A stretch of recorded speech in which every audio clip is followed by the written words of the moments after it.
कटा हुआ दिख रहा है, चलो जोड़ देते हैं और दे देते हैं। अब उन्होंने जोड़ा, तुरंत कट गया तो वापस फिर से। टैग बोलता है कि ये ईसीएम के लाइन के ऊपर में प्रोग्राम होगा, आप के लाइन का कनेक्शन दे देते हो। बट कंपनी ने जब उसको बाद के मॉडल्स पे हायर वोल्टेज दे देता है उसके काम करने से ज्यादा, ऑसिलेटर्स काफी कम वोल्टेज पे काम करते हैं, मल्टीमीटर हाई वोल्टेज देता है, उनके कंपैरिजन गाड़ी 100% सॉल्व हो जाती थी and first class running sir communicate नहीं कर रही है। तो मोस्ट केसेस में साफ स्कैन किया लेकिन ईसीएम स्कैन नहीं हुआ। हेलो दोस्तों, स्कैमकास्ट में आपका स्वागत है। आज हम ऑटोमोबाइल टेक्निकल पॉडकास्ट लेके आए हैं जिसमें हम ईसीएम में आने वाले प्रॉब्लम्स, जो भी आपके सवाल थे, जो जिसका आंसर आपको अभी तक नहीं मिला था, उसका जवाब हम फैजल सर से ले लेंगे। ठीक है, इसके लिए ये जो पॉडकास्ट है बहुत इंपॉर्टेंट होने वाला है, आप वीडियो में लास्ट तक बने रहे। जो भी आपके सवाल है मैं गारंटी देता हूँ उनका जो सवाल का जो आंसर है अपने पास मिल जाएगा, साथ में आपके जो प्रॉब्लम में फंसे हुए थे उससे आप निकल जाओगे। मेरा नाम है चेतन चंद्रकांत राउत। मैं स्कैमकास्ट में टेक्निकल सर्विस प्रोवाइड करता हूँ, साथ में टेक्निकल सपोर्ट के लिए भी अवेलेबल रहता हूँ। चलो दोस्तों, आज हम फैजल से बात करेंगे। जो भी आपके सवाल आए थे, मैंने उनके जो भी सवाल थे जो रिपीट हुए थे उनका एक लिस्ट बना लिया है। उसके जो सवाल है मैं फैजल से पूछूंगा और सर उनके आंसर देंगे। ठीक है, चलो स्टार्ट करते हैं। सवाल पहला सवाल है अपना,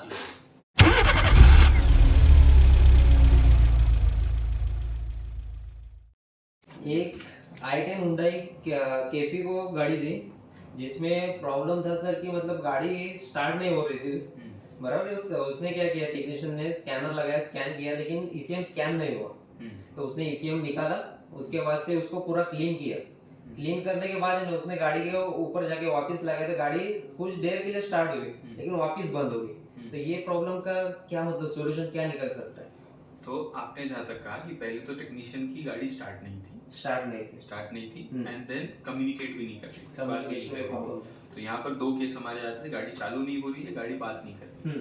ये दोनों प्रॉब्लम समझने के बाद में उसने जब क्लीन किया, कपलर्स को क्लीन किया, तो क्लीन किया क्यों? उस कपलर के अंदर में उनको कुछ मॉइस्चर मिला, कुछ रेसिड्यू दिखा। कपलर के अंदर नहीं सर, उन्होंने कपलर से ऊपर मतलब जो पिन थे ना, उन्होंने ऊपर से चेक किया, पिन कौन सा डैमेज भी नहीं था, रस्टिंग भी नहीं था। उन्होंने बोर्ड ओपन करके अंदर से क्लीन किया। ओके एंड देन क्लीन करने के बाद में उसको वापस गाड़ी पे लगाने का गाड़ी पे लगाने का हो गया। अच्छा, मैं जान सकता हूँ ईसीएम कौन सा था एग्जैक्टली इसमें? ये जो है ना i10 में जो केफी को ईसीएम लगता है M7.9.8। हाँ, उस पर्टिकुलर बोर्ड का प्रॉब्लम था। तो देखिए दोस्तों, ये काफी ज्यादा रेगुलर आने वाला प्रॉब्लम है, आज तक भी ये कंटिन्यूसली प्रॉब्लम चलता आ रहा है। तो पहले तो प्रॉब्लम समझनी बहुत जरूरी थी कि आखिर एंड ऑफ द डे क्या उसके अंदर में तकलीफें थी और सामने वाले ने क्या क्या किया, तब जाकर के मैं आपको बता सकता हूँ कि इसके अंदर में क्या प्रॉब्लम होने के चांसेस, सोल्यूशन क्या है। तो ये काफी रेगुलर प्रॉब्लम है, ठीक है। अब जैसा इन्होंने किया, क्लीन किया एंड क्लीन करने के बाद में भी ठीक नहीं हुआ। ये अक्सर आप टेक्नीशियन सभी लोग जानते होंगे कि ये काम करने के बाद में कई बार बोर्ड स्टार्ट हो ही जाता है, गाड़ी स्टार्ट होती है। एंड इसमें एक स्पेसिफिक जगह होती है इस ईसीएम के अंदर, आपके कैपेसिटर के नीचे एक आपका polar aluminium oxide cylindrical capacitor होता है, जिसके नीचे लीकेज होने के कारण एसिड लीक होता है कैपेसिटर से एंड देन रस्टिंग हो जाती है पूरे बोर्ड पे जिस हिस्से में है। अब दिक्कत ये है कि ये कैपेसिटर ठीक बैठा हुआ है आपके पावर आईसी के पीछे। पावर आईसी का काम होता है पूरे बोर्ड को एक्टिव रखना, पूरे बोर्ड को सप्लाई देना। यही बंद हो जाएगी तो कुछ भी चालू नहीं होगा। आप यूं समझ सकते हैं, अगर आपका बोर्ड है, उस बोर्ड के अंदर में आपका एमसीयू अगर दिमाग है तो आपकी पावर आईसी दिल है। अगर दिल बंद हो जाएगा तो दिल से तो खून आपके दिमाग तक नहीं पहुंचेगा, कुछ भी नहीं काम होगा। तो वो कैपेसिटर जब लीक होता है उसके ठीक पीछे आपकी पावर आईसी बैठी हुई है। अब जनरली बहुत ज्यादा टाइम अगर नहीं हुआ है ये प्रॉब्लम आकर के कि स्टार्ट नहीं हो रही है और साथ साथ कम्युनिकेट नहीं कर रही है, तो मोस्ट केसेस में साफ सफाई करके ठीक हो जाता था। बट यहाँ एक स्टेप आगे प्रॉब्लम जा चुकी है कि कैपेसिटर निकाल के साफ कर भी दिया होगा अगर सामने वाले पर्सन ने, तब भी प्रॉब्लम सॉल्व इसलिए नहीं हुई बिकॉज कई सारे ट्रैक्स उसके नीचे होते हैं जो टूटते हैं। एंड वो स्पेसिफिकली मैं आपको बता देता हूँ, वो ट्रैक्स जो है उसमें से कुछ क्रैंक सेंसर के ट्रैक्स होते हैं, उसमें इग्निशन का सिग्नल का ट्रैक होता है और साथ ही साथ आपका मेन सप्लाई का भी ट्रैक वहीं पर ही होता है। अब ये तीनों ऐसे सप्लाईज है जिसके बिना आपका ईसीयू ऑन नहीं होगा, बिकॉज जब तक पावर आईसी को इग्निशन का सिग्नल नहीं मिलेगा और जब तक आपके पावर आईसी को मेन पावर सप्लाई नहीं मिलेगा वो ऑन नहीं होगा। अब आपने बोर्ड तो साफ कर दिया बट टेक्नीशियन ने ये चीज नहीं की कि उन्होंने चेक नहीं किया कि ये सिग्नल पहुंच रहा है। ओके। अब इस केस के अंदर स्टार्ट इंजन क्रैंक जरूर कर दिया, इसका मतलब ये है कि आपकी लाइंस जो है वो टूटी नहीं है। अगर लाइन कटी होती लीकेज की वजह से तो स्टार्ट भी नहीं होती। ओके। स्टार्ट हुई बिकॉज वो अभी भी जुड़ी हुई है, बट उसमें तब भी कार्बन है। अब इस पर्टिकुलर ईसीएम का 2 स्टेप में रिपेयर होगा। पहला स्टेप आपका ये होना चाहिए कि आपने जो क्लीनिंग किया जिस हिस्से में, उस पॉइंट पर जो लाइंस है उसमें प्रॉपर कंटिन्यूटी तो नहीं आने वाली, बिकॉज आ रही होती तो चालू हो जाता। बराबर। तो पहली बात आपको लाइन चेक करनी है कि लाइन ट्रेस करके पता करना है कि भाई जहां से ब्रेकिंग हुआ है, जहां से आपके पूरा खराब हुआ है बोर्ड, उस पॉइंट से पावर आईसी तक में जो कनेक्शन है वो कनेक्शन ओके है या नहीं। एंड जिस पॉइंट पे खराब हुआ है वहां से पिन से, जहां से इग्निशन का पिन आता है उस पिन से वहां तक ओके है। ये 2 कंफर्मेशन होने के बाद हम कह सकते हैं कि भाई यहाँ लाइन की वजह से ये दिक्कत नहीं आई। ये हमारा फर्स्ट स्टेज है रिपेयर का। सेम चीज हम मेन पावर सप्लाई के पिन के साथ भी करेंगे एंड क्रैंक सेंसर की पिन के साथ भी करेंगे, बिकॉज क्रैंक सेंसर का सिग्नल नहीं जाएगा, इंजन क्रैंक करेगा, बंद हो जाएगा, स्टार्ट नहीं होगा। तो ये तीनों उसी एक ही प्रॉब्लम से। देन सेकंड केस है कि ये करने के बावजूद भी आपका जो पावर आईसी है वो पावर आईसी लीकेज की वजह से कार्बन पकड़ के खराब हो सकता है। सो बेटर उसको एक बार निकाल के लगा दीजिए वापस से। निकालने के बाद अगर उसके नीचे जला हुआ दिखता है, बर्निंग दिखती है, या उसके लेग सड़े हुए टूट जाते हैं, तो सिंपली उसको चेंज करना होगा। या अगर वो अच्छे से निकल जाती है, निकल के वापस लगा दीजिए। लगाने के बाद में चांसेस होते हैं कि आपका बोर्ड एक्टिव हो जाएगा, नॉर्मल हो जाएगा, प्रॉब्लम सॉल्व हो जाएगा। फिर भी ना हो तो पावर आईसी हम चेंज कर देंगे। तो ये हमारा 2 स्टेप में इस बोर्ड का रिपेयर मतलब सर इसका फाइनल जो रिजल्ट अगर अपने को पाना था तो इसके लिए कैपेसिटर निकाल के पूरा क्लीन करके उसके नीचे जो थ्रू होल है उनको मल्टीमीटर से चेक करके बाद में अगर वो थ्रू होल का कंटिन्यूटी नहीं मिल रहा है तो आईसी को निकाल के बाद में जो थ्रू होल की जो लाइन थे उनको रिपेयर करके बाद में लगाना चाहिए। करेक्ट, बराबर है सर। करेक्ट। ये अगर करते थे गाड़ी सॉल्व हो जाती, गाड़ी 100% सॉल्व हो जाती थी and first class running condition में रहती। ठीक है। देखो सर वैसे एक दूसरा सवाल भी था, जो अपना VW की गाड़ी है उसमें बॉश का ECM लगा है, वो इसमें है ना गाड़ी का इग्निशन ऑन करते ही सिर्फ फैन ऑन हो जाता है और गाड़ी स्टार्ट नहीं होती, तो ये सर कौन सा कंडीशन है? तो इस मामले में सबसे पहले अब देखिए ये जो प्रॉब्लम आ रहा है कि इग्निशन ऑन करते फैन डायरेक्ट होना, यहाँ पर आपके 2 प्रॉब्लम्स हो सकते हैं। ठीक है, जनरली एक तकलीफ क्या होती है, टेक्नीशियन हमारे पास में प्रॉब्लम्स भेजते हैं एंड वो उतना ही देख रहे हैं जितना उनको दिखाई दे रहा है। करेक्ट है। जैसे एक कस्टमर करता है, एग्जांपल एक कस्टमर ऑडी की गाड़ी लेके आता है, बोलता है मेरी स्टीयरिंग डायरेक्ट हो गई है, स्टीयरिंग मेरी अपने आप घूम रही है, मैं गाड़ी बंद सिर्फ इग्निशन ऑन करता हूँ, स्टीयरिंग मेरी गोल गोल घूमती रहती है। अब कस्टमर को दिख रहा है स्टीयरिंग गोल गोल घूम रही है, एक्चुअली प्रॉब्लम क्या है उसे पता नहीं, पता।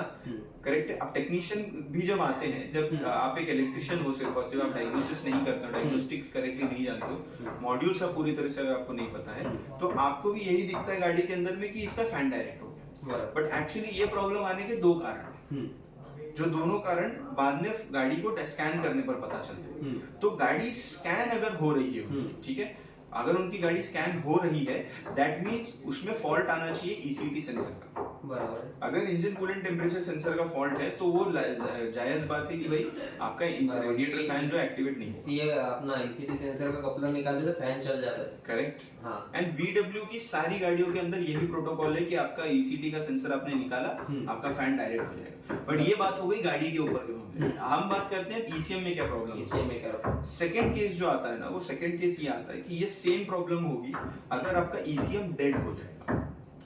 अगर ECM डेड है, डेड किस हिसाब से हम कंसीडर करते हैं कि ECM को स्कैन नहीं हो रहा है, ECM को पावर सप्लाई नहीं पहुंच रहा होगा, बट उसके बावजूद भी वो स्कैन नहीं हो रहा है एंड ऑन नहीं, एक्टिवेट नहीं हो रहा है। ये क्लियरली आपको बताता है कि ECM डेड है। एंड इसीलिए मैंने फर्स्ट कंडीशन बताया स्कैन हो रहा है और तो ECT का फॉल्ट आएगा। सेकंड कंडीशन है अगर स्कैन हो रहा है कि नहीं, सबसे पहले हमें ये पता करना होता है। कई केस में हम वो नहीं देखते, हम सीधा सोचते हैं अरे फैन डायरेक्ट हो चुका है, शायद ECT में या कहीं और प्रॉब्लम होगा, बट एक्चुअली ECM में भी डेड होने के बाद भी ECM आपका यही कंडीशन आता है, फैन डायरेक्ट कर देता है, जिस वजह से कंटिन्यूअसली सिस्टम चलने लग जाता है। बिकॉज VW की गाड़ियों के अंदर फैन का अपना खुद का सर्किट होता है। ओके, फैन आपका PWM पे चलता है, पल्स विड्थ मॉड्यूलेशन पे, जो आज आपको BS6 महिंद्रा की गाड़ियों में भी देखने के लिए मिलेगा। तो ये आप इनमें भी प्रॉब्लम आपको दिखेगी कि आपका ECM डेड हो चुका है बट फैन डायरेक्ट हो चुका है। ये प्रॉब्लम अभी बहुत ज्यादा अलग नहीं रहने वाली हमारे लिए, ये अब उन गाड़ियों में भी आ गई। मतलब एक सर इंडिकेशन बोल सकते हैं। हाँ। कि मतलब बोर्ड डेड होने का एक इंडिकेशन बोल सकते हैं अगर ईसीएम स्कैन नहीं हो रहा है। स्कैन नहीं हो रहा है, इंजन स्टार्ट नहीं हो रहा है। फैन इस गाड़ी के मामले, इस ब्रांड के मामले में फैन डायरेक्ट हुआ है। ओके। हर ब्रांड ऐसा नहीं करता है, ठीक है। ये पर्टिकुलर ब्रांड ने ऐसा किया, एंड इसीलिए मैंने आप लोगों को स्टेप बाय स्टेप कंडीशन बताया कि साथ ही साथ में रेडिएटर फैन पीडब्ल्यूएम पे चल रहा है, ना कि ग्राउंड पे ऑपरेट हो रहा है। बराबर। अगर ग्राउंड पे ऑपरेट हो रहा होता तो फैन नहीं चालू हो पाता, क्योंकि वो ग्राउंडिंग देने की जिम्मेदारी भी ईसीएम की। बट क्योंकि वो अपना सर्किट उसके अंदर लगा हुआ है, खुद का सर्किट बोर्ड है, और वो पीडब्ल्यूएम पे काम करने वाला है, तो वो डायरेक्ट हो जाता है उसके प्रोसीजर के हिसाब से। लेकिन सर फिर फैन को कमांड कौन देता है कि आप ऑन हो जाओगे? उसका अपना खुद का सर्किट है। उसका सर्किट सोच रहा है कि टेम्परेचर बहुत हाई है, टेम्परेचर बहुत हाई है, एंड वो अपने आप को एक्टिवेट कर देगा। जो कि आपका, जैसा आपने कहा, ईसीडी सेंसर निकालते ही, क्योंकि आपका वोल्टेज हाई चला जाता है आपके ईसीएम में, जो बायस वोल्टेज होता है, वो ईसीएम सोचता है कि भाई एकदम हाई हो चुका है, मैं कमांड देता हूँ फैन को डायरेक्ट हो जाने की। ये चीज आप देख पाओगे वीडब्ल्यू में, पोलो गाड़ी के अंदर, विंटो गाड़ी के अंदर, जिनमें ये चीज आप देख सकते हो आसानी से, जिसमें आपका पीडब्ल्यूएम पे फैन नहीं चलता, ग्राउंड पे कंट्रोल होता है उन गाड़ियों में। बट ये पर्टिकुलर केस में, क्योंकि आपका ईसीएम से सिर्फ एक कमांड आता है, और वो कमांड आकर के उसको बस बता देता है कि स्टार्ट हो जाना है, वो स्टार्ट हो जाता है। क्योंकि वो कमांड आ ही नहीं रहा, तो गाड़ी सेफ्टी प्रोटोकॉल के हिसाब से अपने फैन को ऑन कर देती है कि इन केस अगर सेंसर फेल भी हुआ है, गाड़ी ओवरहीट नहीं होगी, कस्टमर अगर गाड़ी चला रहा है, ऑन है, तो पहुंच जाएगा। बट हालांकि जैसा मैंने कहा, ये तो एक कंडीशन थी। मैंने दो कंडीशंस की बात की। पहली थी कि ईसीडी के फेल होने से, बट हमारा केस हो सकता है कि ये ईसीएम स्कैन ही ना हो रहा हो। जैसे हेल्थ रिपोर्ट दी थी कस्टमर ने इस मामले में? इस केस में दी थी नहीं थी, क्योंकि ये जो मतलब ईसीएम जो आया था ना, मतलब अपने टेक्नीशियन के पास जो ईसीएम आया था, वो सीधा मैकेनिक से आया था, और जो मैकेनिक से आया था उसके पास स्कैनर भी नहीं था। तो उसने चेक किया कि सर इसका बाकी कुछ भी चल नहीं रहा है, बस फैन ऑन हो रहा है, प्रॉब्लम जो है ईसीएम के अंदर है, उसने सीधा बोल दिया। तो अपने पास रिपोर्ट भी नहीं थी। तो ये थोड़ा सा ट्रिकी बना देती है कंडीशन को, क्योंकि हमें सामने से भी इनपुट सही नहीं आया कि क्या है। तो but end of the day यही आपको कंडीशन उसमें पहले रखनी चाहिए। जब ये ईसीएम आपके पास आए, पहले चेक कर लेते हैं हम कि ये डेड है या लाइव है। बराबर। इसके मामले में ऑन टेबल कनेक्ट करके हम देखते हैं कि भाई जिंदा है या ये पूरी तरीके से कम्युनिकेट ही नहीं कर रहा, कोई बात नहीं कर रहा, कुछ नहीं कर रहा। ये चीज हम देख लेते हैं, एंड अगर वो हमें ओके मिलता है, दैट मींस इस मामले में ये ईसीडी का मसला लेकर के है। बट मैकेनिक ने कहा होगा कि इंजन भी स्टार्ट नहीं हो रहा है, दैट मींस 100% हमारा सेकंड कंडीशन अप्लाई होता है, डेड बोर्ड है हमारा, सेकंड कंडीशन अप्लाई होता है। बराबर। क्योंकि सर अगर आपको नहीं बस ईसीएम जो अगर आता है, तो सबसे पहले मतलब आपकी यही है कि आप सामने वाले से रिपोर्ट ले लो, हेल्थ रिपोर्ट या फिर स्कैनिंग का जो भी रिपोर्ट रहेगा, आप सामने वाले से ले लो, जिससे कि अपने को आइडिया लग जाता है वो डेड है कि स्कैन हो रहा है या फिर नहीं हो रहा है। बराबर है, करेक्ट है। एस्टिमेट अगर मैं बताऊं तो ये सिर्फ एक छोटा सा स्टेप कर लेने से ना, रिपेयर के काम के अंदर में 30 से 45 मिनट्स बच जाते हैं एक प्रोफेशनल ईसीएम रिपेयर पर्सन के। जैसे अगर मैं भी बैठा हूं तो मेरे भी आधे घंटे बच जाता है, 45 मिनट्स तक कुछ बोर्ड में बच जाता है कि भाई ये मुझे एक एक्स्ट्रा स्टेप नहीं करना पड़ा, क्योंकि सामने वाले ने मुझे रिपोर्ट दिया था, तो उसमें मेरा काम आसान है। क्योंकि अगर सर बोर्ड अपन सीधा ओपन कर देते, जैसे कि आपने अभी हमको जैसे सिखाया बताया कि स्टैटिक एनर्जी की वजह से बोर्ड डैमेज हो जाते हैं। अपन अगर बोर्ड खोल दे और सीधा बोर्ड को हाथ लगा दे और बोर्ड डैमेज हो जाए या फिर कुछ शॉर्ट हो जाए अंदर से, तो वो पूरी मतलब रिस्पॉन्सिबिलिटी अपनी है कि अपने वजह से वो बोर्ड खराब हुआ। पहले तो स्कैन होके आया था। बराबर, करेक्ट है। तो ये भी चेतन सर आपने बहुत अच्छा पॉइंट रखा कि स्टैटिक एनर्जी के बारे में कई लोग आज भी नहीं जानते, कोई नहीं। आप यकीन मानिए हमारे पास से भी आपने रिपेयर किया था एक बोर्ड, हमारे पास से भी गया था, हमने रिपेयर करके उसे भेजा था। आई थिंक टाटा का था, टाटा का बोर्ड था, टाटा की पेट्रोल गाड़ी का बोर्ड था। वो बोर्ड यहाँ से गया कस्टमर के पास में, कस्टमर के पास जाने के बाद उसमें एक आईसी में प्रॉब्लम था, हमने चेंज करके दिया। उनके पास जाने के बाद शायद टेक्नीशियन ने उस बोर्ड को ओपन किया, इवन तो वो सील था। बराबर, क्योंकि उनको लगा था कि हमने सील करके नहीं दिया। सील करके, तो उन्होंने फिर भी ओपन किया, तो सील था हालांकि बोर्ड, सील करके हम बेचने का भी बोर्ड ओपन किया, एंड बोर्ड ओपन करके उन्होंने शायद डायरेक्टली हाथ लगाया। अब होता ये है कि हम हमेशा जूते पहनते हैं जब काम करते हैं, प्रिकॉशन होता है कि पहनना ही चाहिए जब हम काम कर रहे हैं फील्ड पे, तो उस वजह से हमारे बॉडी के अंदर इलेक्ट्रिसिटी बनती है। हमारा बदन, अब ये जूते पहनने से नहीं बनती है, हमारे बदन में इलेक्ट्रिसिटी बहती ही रहती है, और हमारा बॉडी कैपेबल है 2500 वोल्ट्स तक जनरेट करने के लिए। इसका मतलब ये नहीं कि हर वक्त आपके अंदर 2500 वोल्ट है, 2500 तक जनरेट कर सकता है। नॉर्मली 400-500 वोल्ट्स हमारे बॉडी में, हम सिर्फ ऐसे हाथ भी रब करेंगे तो हमारे बॉडी में बन जाता है, अगर मेरा बॉडी ग्राउंडेड नहीं है, ग्राउंड से कनेक्टेड नहीं है। एंड जब आप किसी बोर्ड को ओपन करके उसको डायरेक्ट टच कर देते हो, तो वो डायरेक्टली पूरा वोल्टेज आपकी बॉडी से निकल करके उसमें जाता है, बराबर, क्योंकि उसे एक एग्जिट मिलता है। एंड वो आपके दो कंपोनेंट ऐसे उस बोर्ड के अंदर जो बिल्कुल नहीं झेल सकते। एक होता है आपका ऑसिलेटर और एक होता है आपका माइक्रो कंट्रोलर। इन दोनों में से किसी एक को भी डैमेज कर सकता है। एंड दोस्तों एक ये बात है कि जो डैमेज, जिस चीज को ये डैमेज करता है वो बहुत ही मुश्किल होती है मिलने के लिए। खास तौर से हमारे ईसीएम में जो लगाए जाते हैं ऑसिलेटर्स, एमसीयू तो आप सभी जानते हैं बहुत महंगे आते हैं, 2,000 2,500 रुपए 3,000, वो भी अवेलेबल नहीं होते। बट ऑसिलेटर और ज्यादा मुश्किल है क्योंकि ये है सस्ता बट ये अवेलेबल जल्दी नहीं होता है। एंड ये चेंज कर देने के बाद आपका एक पूरा अच्छा बोर्ड भी खराब आपको करना पड़ सकता है, ये भी हो सकता है। क्योंकि मैं भी सर मतलब फील्ड से जो कॉल आते हैं ना, वो भी बोलते हैं सर हमने इस पे मतलब WD मारा है, स्प्रे मारा है, बोर्ड को क्लीन कर दिया है, लेकिन सर पहले तो स्कैन हो रहा था, अभी स्कैन होना ही बंद हो गया। इसका प्रॉब्लम मतलब सर एक ऑसिलेटर जो कंपोनेंट है उसका प्रॉब्लम हो सकता है, हाईएस्ट चांस होता है ये केस में उसी का खराब। क्योंकि अभी भी जो आपने सर नॉलेज आपने बताया ना बैटरी की, अभी भी इंडस्ट्री में किसी को मालूम नहीं, कोई बताता भी नहीं कि स्टैटिक एनर्जी की वजह से जो आपने कंपोनेंट बोला ऑसिलेटर वो खराब हो जाता है। करेक्ट। एंड इसीलिए जब भी हम काम करते हैं तो प्रॉपर ग्लव्स हमारे हाथों में होते हैं ताकि वो स्टैटिक उसमें जाए ना। हम ESD सेफ बैंड पहनते हैं ताकि वो बैंड रहने की वजह से हमारी बॉडी ग्राउंडेड रहती है, तो इस चीजों से बोर्ड डैमेज नहीं होता है। एंड ये सभी को प्रिकॉशन लेना चाहिए बिकॉज जैसे जैसे हम आगे बढ़ते जा रहे हैं हमारे जो ऑसिलेटर्स है उनकी फ्रीक्वेंसी बढ़ती जा रही है और फ्रीक्वेंसी बढ़ने के साथ साथ वो और ज्यादा क्रिटिकल होते जा रहे हैं आपके बॉडी इलेक्ट्रिसिटी को, स्टैटिक को। और जो अपने जो सर नए बोर्ड है जैसे BS6 वाले, वो तो बहुत सेंसिटिव है ना, सबसे ज्यादा सेंसिटिव है। ये एक्चुअली स्टार्ट हुआ था BS3 के बाद से। BS3 2000 जब एंड होने आया था, BS4 के जस्ट पहले तब से ये देखना शुरू किया, देखा गया कि ये जो आपके बोर्ड्स हैं इनके ऊपर डायरेक्टली अगर हम हाथ भी लगा देते तो खराब कर देते। BS2 तक जो बोर्ड्स आते थे उनके अंदर में उतना ज्यादा कम्युनिकेशन का काम नहीं होता था। जैसे आप जानते हो कि के लाइन के ऊपर आपके सारे ईसीएम चलते थे तो कम्युनिकेशन स्लो होता था, डेटा धीरे धीरे ट्रैवल करता था। इसीलिए आप अक्सर देखोगे आपके होंडा के ईसीएम जब आप स्कैन भी करते हो तो बहुत टाइम लेते हैं, बट वहीं आप दूसरे ईसीएम स्कैन करते हो तो जल्दी हो जाते हैं बिकॉज वो के लाइन कम्युनिकेशन पे चल रहे थे। एंड इसीलिए पुरानी गाड़ियों में हम हेल्थ रिपोर्ट भी नहीं निकाल सकते, अभी केस में निकाल पाते हैं। तो ये रीजंस थे कि उनके अंदर में ये प्रॉब्लम नहीं था स्टैटिक का, क्योंकि उनके अंदर में ट्रैक्स बहुत बड़े होते थे। अभी के सर्किट्स आपके बहुत पतले लाइंस के होते हैं। अगर आप ईसीएम के अंदर देखोगे तो इतने पतले पतले लाइन से और इतने कम करंट के ऊपर सारा काम हो रहा है। आपका सभी सेंसर ऑलमोस्ट 10 से 20 मिली एम्पियर के अंदर काम करता है। ये उतना करंट है जितने में आपकी एलईडी आराम से, छोटी एलईडी ग्लो हो जाती है। इतने कम करंट पे काम करने वाले हैं और ये मैंने ज्यादा से ज्यादा कहा है कि 10 से 20 मिली एम्पियर तक काम करते हैं। ये बहुत कम करंट होता है सही से देखा जाए तो। और ऐसे सर्किट्स के अंदर जब स्टैटिक जाता है और ऐसे इश्यूज के अंदर जब स्टैटिक जाता है तो बहुत बुरी तरह से उसको डैमेज कर सकता है। सर ये जो अगर शॉर्टिंग होती है तो बाहर से आग से नहीं दिखाई देते बोर्ड के ऊपर, इंटरनल शॉर्टिंग बिल्कुल भी 100%। एंड एक्चुअली अगर आपने इसको इग्नोर किया तो एक पॉइंट के बाद आपका एमसीयू शॉर्ट हो जाता है पूरी तरह से। ओके। एंड एमसीयू आपका शॉर्ट टू ग्राउंड हो जाएगा और फिर आपको एमसीयू चेंज करने के अलावा ऑप्शन नहीं रहेगा। ठीक है सर, एक और आपका जो आपने जो कंपोनेंट अभी बोला उसका एक सवाल पूछ लेता हूं आपका सर, इसका टेस्टिंग का कुछ मेथड है क्या?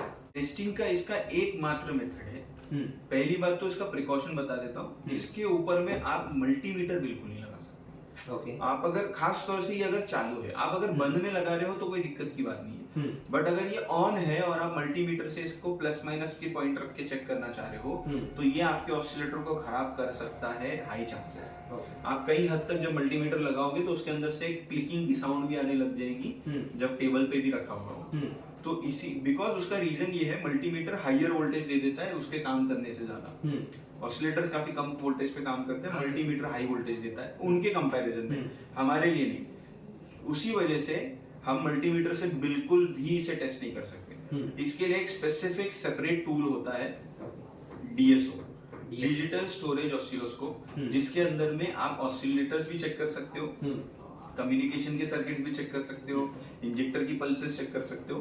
तो ये सिर्फ ऑसिलेटर चेक करने नहीं काम आता, और भी चीजें काम चेक करने काम आता है, बट ऑसिलेटर अकेला ऐसा कंपोनेंट है पूरे बोर्ड पे जिसके लिए आपको यही टूल यूज करना होगा। दूसरा कुछ भी नहीं। तो अगर आपके पास में ये नहीं है तो हमारे लिए एक ऑप्शन ही बचता है कि हम इसको रिप्लेस करके चेक करें कि भाई दूसरा लगाने का काम हो गया कि नहीं। जो प्रॉब्लम भी सर ऐसा है ना कि ये ऑसिलेटर है ना अवेलेबल होना भी एक बड़ी मतलब मुश्किल है। क्योंकि इसको अगर मतलब सर्च भी करेंगे ऑनलाइन भी किधर कोई अवेलेबल करके नहीं दिया। अवेलेबल होता और जो नए बोर्ड में लग के आ रहे हैं उसका जो नंबर है वो दूसरे नंबर किसी के साथ मैच नहीं कर रहा है, जिसकी वजह से अपन कुछ मतलब रिप्लेस भी नहीं कर सकते। करेक्ट, बिकॉज अभी उसकी फ्रीक्वेंसी बढ़ती जा रही है, पहले नहीं थी। पहले काफी कम फ्रीक्वेंसी के आते थे, अब एकदम इंक्रीज होते जा रहे हैं। Okay. और वो हायर फ्रीक्वेंसी जनरली सब जगह नहीं इस्तेमाल की जाती हमारे इसमें, और खास तौर से हमारे एप्लीकेशन के लिए ही पार्ट्स कम बनाए जाते हैं मार्केट के अंदर, तो उनकी अवेलेबिलिटी थोड़ा मुश्किल हो गई है। बराबर। सर आपने जो अभी नॉलेज दिया ना, यूट्यूब पे देखना किसी भी चैनल पे अवेलेबल नहीं है कि स्टैटिक एनर्जी क्या होती है और उसकी वजह से जो डैमेज होने वाले कंपोनेंट है वो कौन सा कंपोनेंट है। सर एक छोटा सा मतलब आपसे रिक्वेस्ट रहेगा, ये क्रिस्टल क्या है वो मुझे बता दो, मतलब जो ऑसिलेटर क्या है ना और कैसे काम करता है वो सिर्फ बता दो कि बोर्ड में उसका काम क्या है। आप यूं समझ लीजिए, अगर आपको एक क्रिस्टल को समझना है, क्रिस्टल ऑसिलेटर समझना है, तो ये दो कांच की प्लेट्स होती हैं। आप दो कांच की प्लेट्स को इस तरह लगाते हो, जो क्वार्ट्ज क्रिस्टल होता है, क्वार्ट्ज आपकी घड़ी में भी इस्तेमाल किया जाता है, क्वार्ट्ज क्रिस्टल, उनकी उस क्वार्ट्ज क्रिस्टल की दो प्लेट्स आप लेते हो और साइड में लगा देते हो। ओके, सॉरी, मैं थोड़ा सा चेंज करूंगा। प्लेट्स एक्चुअली क्रिस्टल की नहीं होती, सेंटर में एक बॉक्स होता है क्रिस्टल का, क्वार्ट्ज क्रिस्टल का एक छोटा सा डब्बा सा होता है उस ऑसिलेटर के अंदर, साइड में मेटल की प्लेट्स होती है, प्लेट्स मेटल की होती है, कंडक्टिव मेटल की, और वो क्वार्ट्ज क्या होता है, एक साइड से उसको सप्लाई आता है एक प्लेट को, इस प्लेट की वजह से ये क्वार्ट्ज मैग्नेटिक फील्ड से भागता है और ये जाके टकराता है दूसरे पे। जब ये इस पे टकराता है तो ये इसको ढकेल के वापस इधर भेज देता है, बट जब ये यहाँ से ट्रैवल करके इस प्लेट की तरफ आ रहा होता है तो उस टाइम पे इसमें एक इलेक्ट्रिसिटी चार्ज होता है, इसमें एक चार्ज स्टोर होता है जो इस प्लेट से ट्रैवल होके इसमें आया हुआ है, फिर ये ले जाके इसे दूसरी तरफ भेजता है। जैसे ये यहाँ टकराता है वो चार्ज इस वायर से होकर के वापस एमसीयू में चला जाता है, देन ये वापस इस तरफ टकराता है, वापस से चार्ज उसमें से लेता है, फिर इधर आकर के देता है, तो ये एक फ्रीक्वेंसी बनाता है ऑन ऑफ की। ये एक तरह से स्विच की तरह काम, स्विचिंग कर रहा होता है, बंद चालू कर। बस इस स्विचिंग का, इस पल्स का, ये जो पल्स जनरेट कर देता है, इसका इस्तेमाल किया जाता है सिग्नल बनाने के लिए। ओके, मतलब सिग्नल की जो फ्रीक्वेंसी बनती है अप डाउन वाली, हाँ, वो बनाने के लिए इसके ये मूवमेंट का इस्तेमाल किया जाता है पूरी तरीके से। और इसी को ये एक तरह से मैं समझाता हूँ आसान तरीके से, ये आप समझ सकते हैं आपके मॉड्यूल की भाषा है। लैंग्वेज क्या होती है, अभी हम जो बात कर रहे हैं, मैं हिंदी में बात कर रहा हूँ, तो उसके लिए मुझे 12 खड़ी आनी जरूरी होती है, करेक्ट है, अ आ इ ई क ख ग घ पूरा मुझे पता होना जरूरी है, तब जाकर के ये सारे के सारे मैं शब्द बना पाता हूँ। तो वो जो अ आ इ, वो जो 12 खड़ी है, वो 12 खड़ी इस ऑसिलेटर से आपके एमसीयू को मिलती है। ओके, और अगर यही नहीं जाएगी तो बाकियों को कुछ समझा ही नहीं पाएगा कि मैं क्या बोलना चाह रहा हूँ, क्योंकि एमसीयू बात करता है हर आईसी से, और फिर आईसी के अलावा वो बाहर दूसरे मॉड्यूल से भी बात करता है। तो जो भी डेटा, एग्जांपल ईसीटी सेंसर का जो आपने ये लिया था कि आपके समझिए वो वोक्सवैगन के ईसीएम के अंदर में नहीं चल रहा है, तो फैन कैसे चालू हुआ, तो ईसीटी सेंसर से डेटा ईसीएम में आता है, ईसीएम में माइक्रो कंट्रोलर में उसका सिग्नल जाता है, एमसीयू उस सिग्नल को समझता है, उस सिग्नल को लेता है, अपने अंदर से जो काम करना है करता है। बट इस केस में आपका रेडिएटर पीडब्ल्यूएम पे, तो ये क्या करेगा, डेटा लेगा, यहाँ से ऑसिलेटर ने एक फ्रीक्वेंसी भेजा है, ये इसको समझेगा, इसके इस्तेमाल से एक मैसेज बनाएगा और उसे भेज देगा रेडिएटर रिले के सर्किट पे, और फिर वो फैन चालू करेगा, वो लेगा, फिर वो समझेगा ये क्या बोलने की कोशिश कर रहा है, और फिर वो अपना काम करवाएगा। दूसरे ये मतलब दूसरा एक सवाल है कि ऑसिलेटर खराब होने का कुछ इंडिकेशन है क्या, मतलब अपन एक ये कर सकते कि आइडिया लगा सकते कि ऑसिलेटर का प्रॉब्लम हो सकता है। एक ही कंडीशन है, वो हमारी डेड बोर्ड की टेस्टिंग का एक प्रोसेस मैं पूरा समझाता हूँ, उसके अंदर में मैं बताता हूँ, और उस बोर्ड प्रोसेस का लास्ट स्टेप होता है कि ऑसिलेटर खराब है, तो पहले हम प्रोसेस से जाते हैं कि भाई पहले इग्निशन चेक करो, सप्लाई चेक करो, 5 वोल्ट जनरेशन चेक करो, हीट टेस्ट करो। हीट टेस्ट करने के लिए मल्टीमीटर के लीड्स का इस्तेमाल करते हैं हम, अभी फिंगर्स या फिजिकल टच नहीं करते, एंड उसके बाद में जाकर के फिर हम लास्ट में डिक्लेयर करते हैं कि भाई ईसीयू स्कैन नहीं हो रहा है, सारा सब कुछ नॉर्मल दिख रहा है, वोल्टेजेस सारे जनरेट हो रहे हैं, कोई दिक्कत नहीं दिख रही, नाउ गारंटीड मेरा ऑसिलेटर खराब होगा। अब हमारे पास डीएसओ है तो हम डीएसओ से चेक कर लेते हैं कि वो फ्रीक्वेंसी नहीं जनरेट कर रहा, अदरवाइज आपको सिंपली उसको रिप्लेस करके देखना होगा। 90% केसेस में अब तक प्रॉब्लम सॉल्व हो गई है जब भी ऐसा कंडीशन आया होगा। मतलब इसका सर इंडिकेशन है कि आपके बोर्ड में जो भी वोल्टेजेस बनने वाले हैं सब वोल्टेजेस ओके रहेंगे, सब ओके, कैन लाइन में भी जो भी वोल्टेज 2.5 वोल्टेज अगर आता है सब ओके रहेगा, पर बस जो बोर्ड है वो स्कैन नहीं होएगा या फिर कम्युनिकेशन नहीं बनेगा, बिल्कुल नहीं करेगा। बराबर है सर। तो चलो ठीक है, ऐसे सर एक सेम प्रॉब्लम है, सेम प्रॉब्लम नहीं बोलेंगे, लेकिन एक प्रॉब्लम है कि स्विफ्ट गाड़ी है अपना मारुति का, उसमें प्रॉब्लम है कि गाड़ी मॉर्निंग के टाइम स्टार्टिंग प्रॉब्लम करती है, लेकिन उसका मेन रिले निकालोगे 2-3 बार लगाओगे ना मेन रिले, उसके बाद से गाड़ी स्टार्ट हो जाती है। और उसमें प्रॉब्लम है कि चेक लाइट आता है और उसमें ना अपना इंजन लाइट जो है कंटिन्यू ऑन रहता है, गाड़ी की चाबी बंद करोगे तभी भी।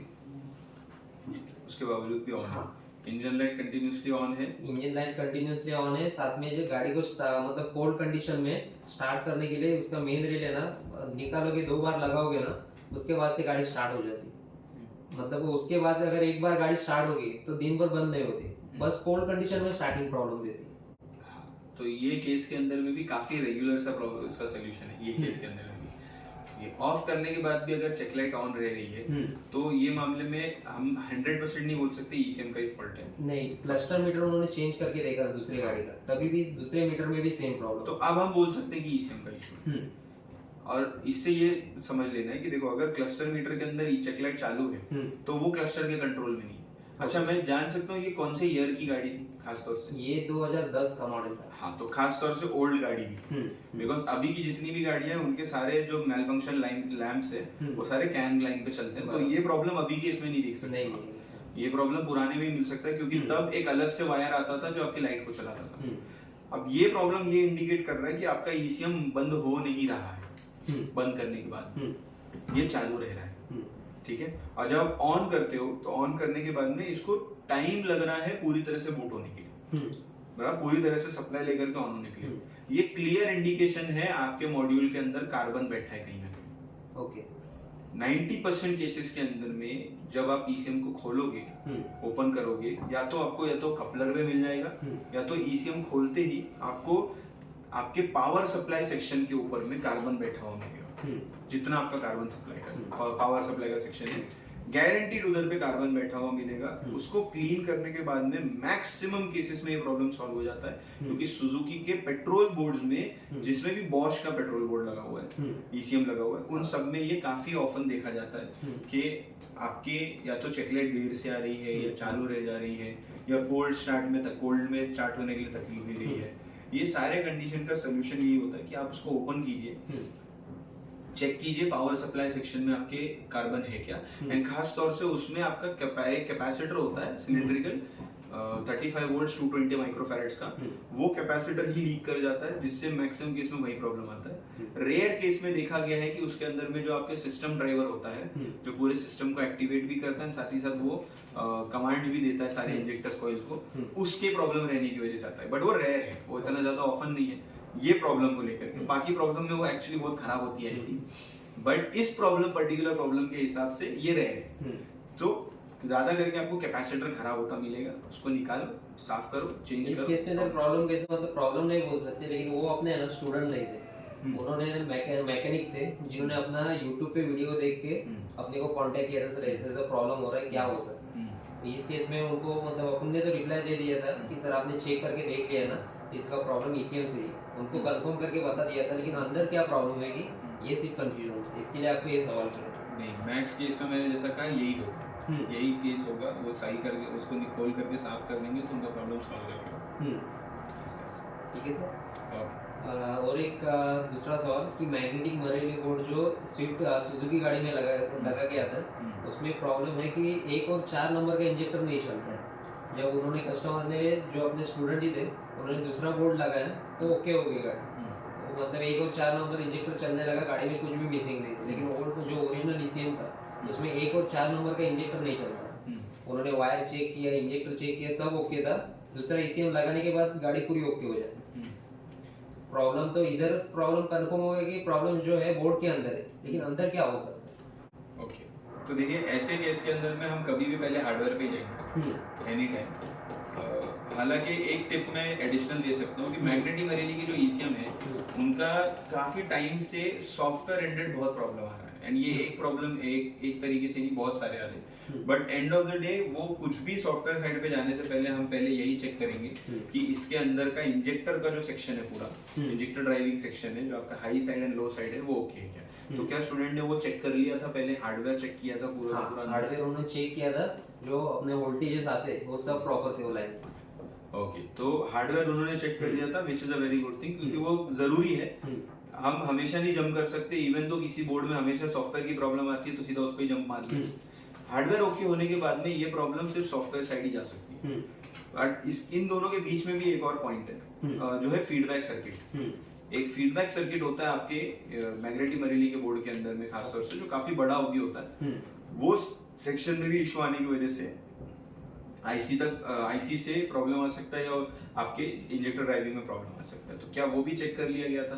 हाँ, उन्होंने हार्डवेयर पूरा चेक किया था, मतलब जो भी रजिस्टर, कैपेसिटर और जो सिरेमिक कैपेसिटर लगते हैं वो पूरे सब ओके थे और वोल्टेजेस भी सब सही आ रही थी। ओके, तो वोल्टेजेस भी करेक्ट थे, हार्डवेयर पूरा ओके था, तो वो फीडबैक सर्किट कंफ्यूज थे कि सर प्रॉब्लम मेरा आईसी में है या फिर वो और कुछ प्रॉब्लम। हाँ, तो ये केस के अंदर में तो बेसिकली पहले हीट टेस्ट होता है। हीट टेस्ट उन्होंने कर लिया होगा, अगर तो किया था उन्होंने हीट टेस्ट किया उन्होंने किया। तो हीट टेस्ट से अगर उनको सही मिला, जैसे अगर ये प्रॉब्लम आईसी से होती तो ये स्पेसिफिक आईसी इंजेक्टर ड्राइवर की जो होती है ये हीट नहीं होती जब इग्निशन ऑन होगा आपका टेबल पर।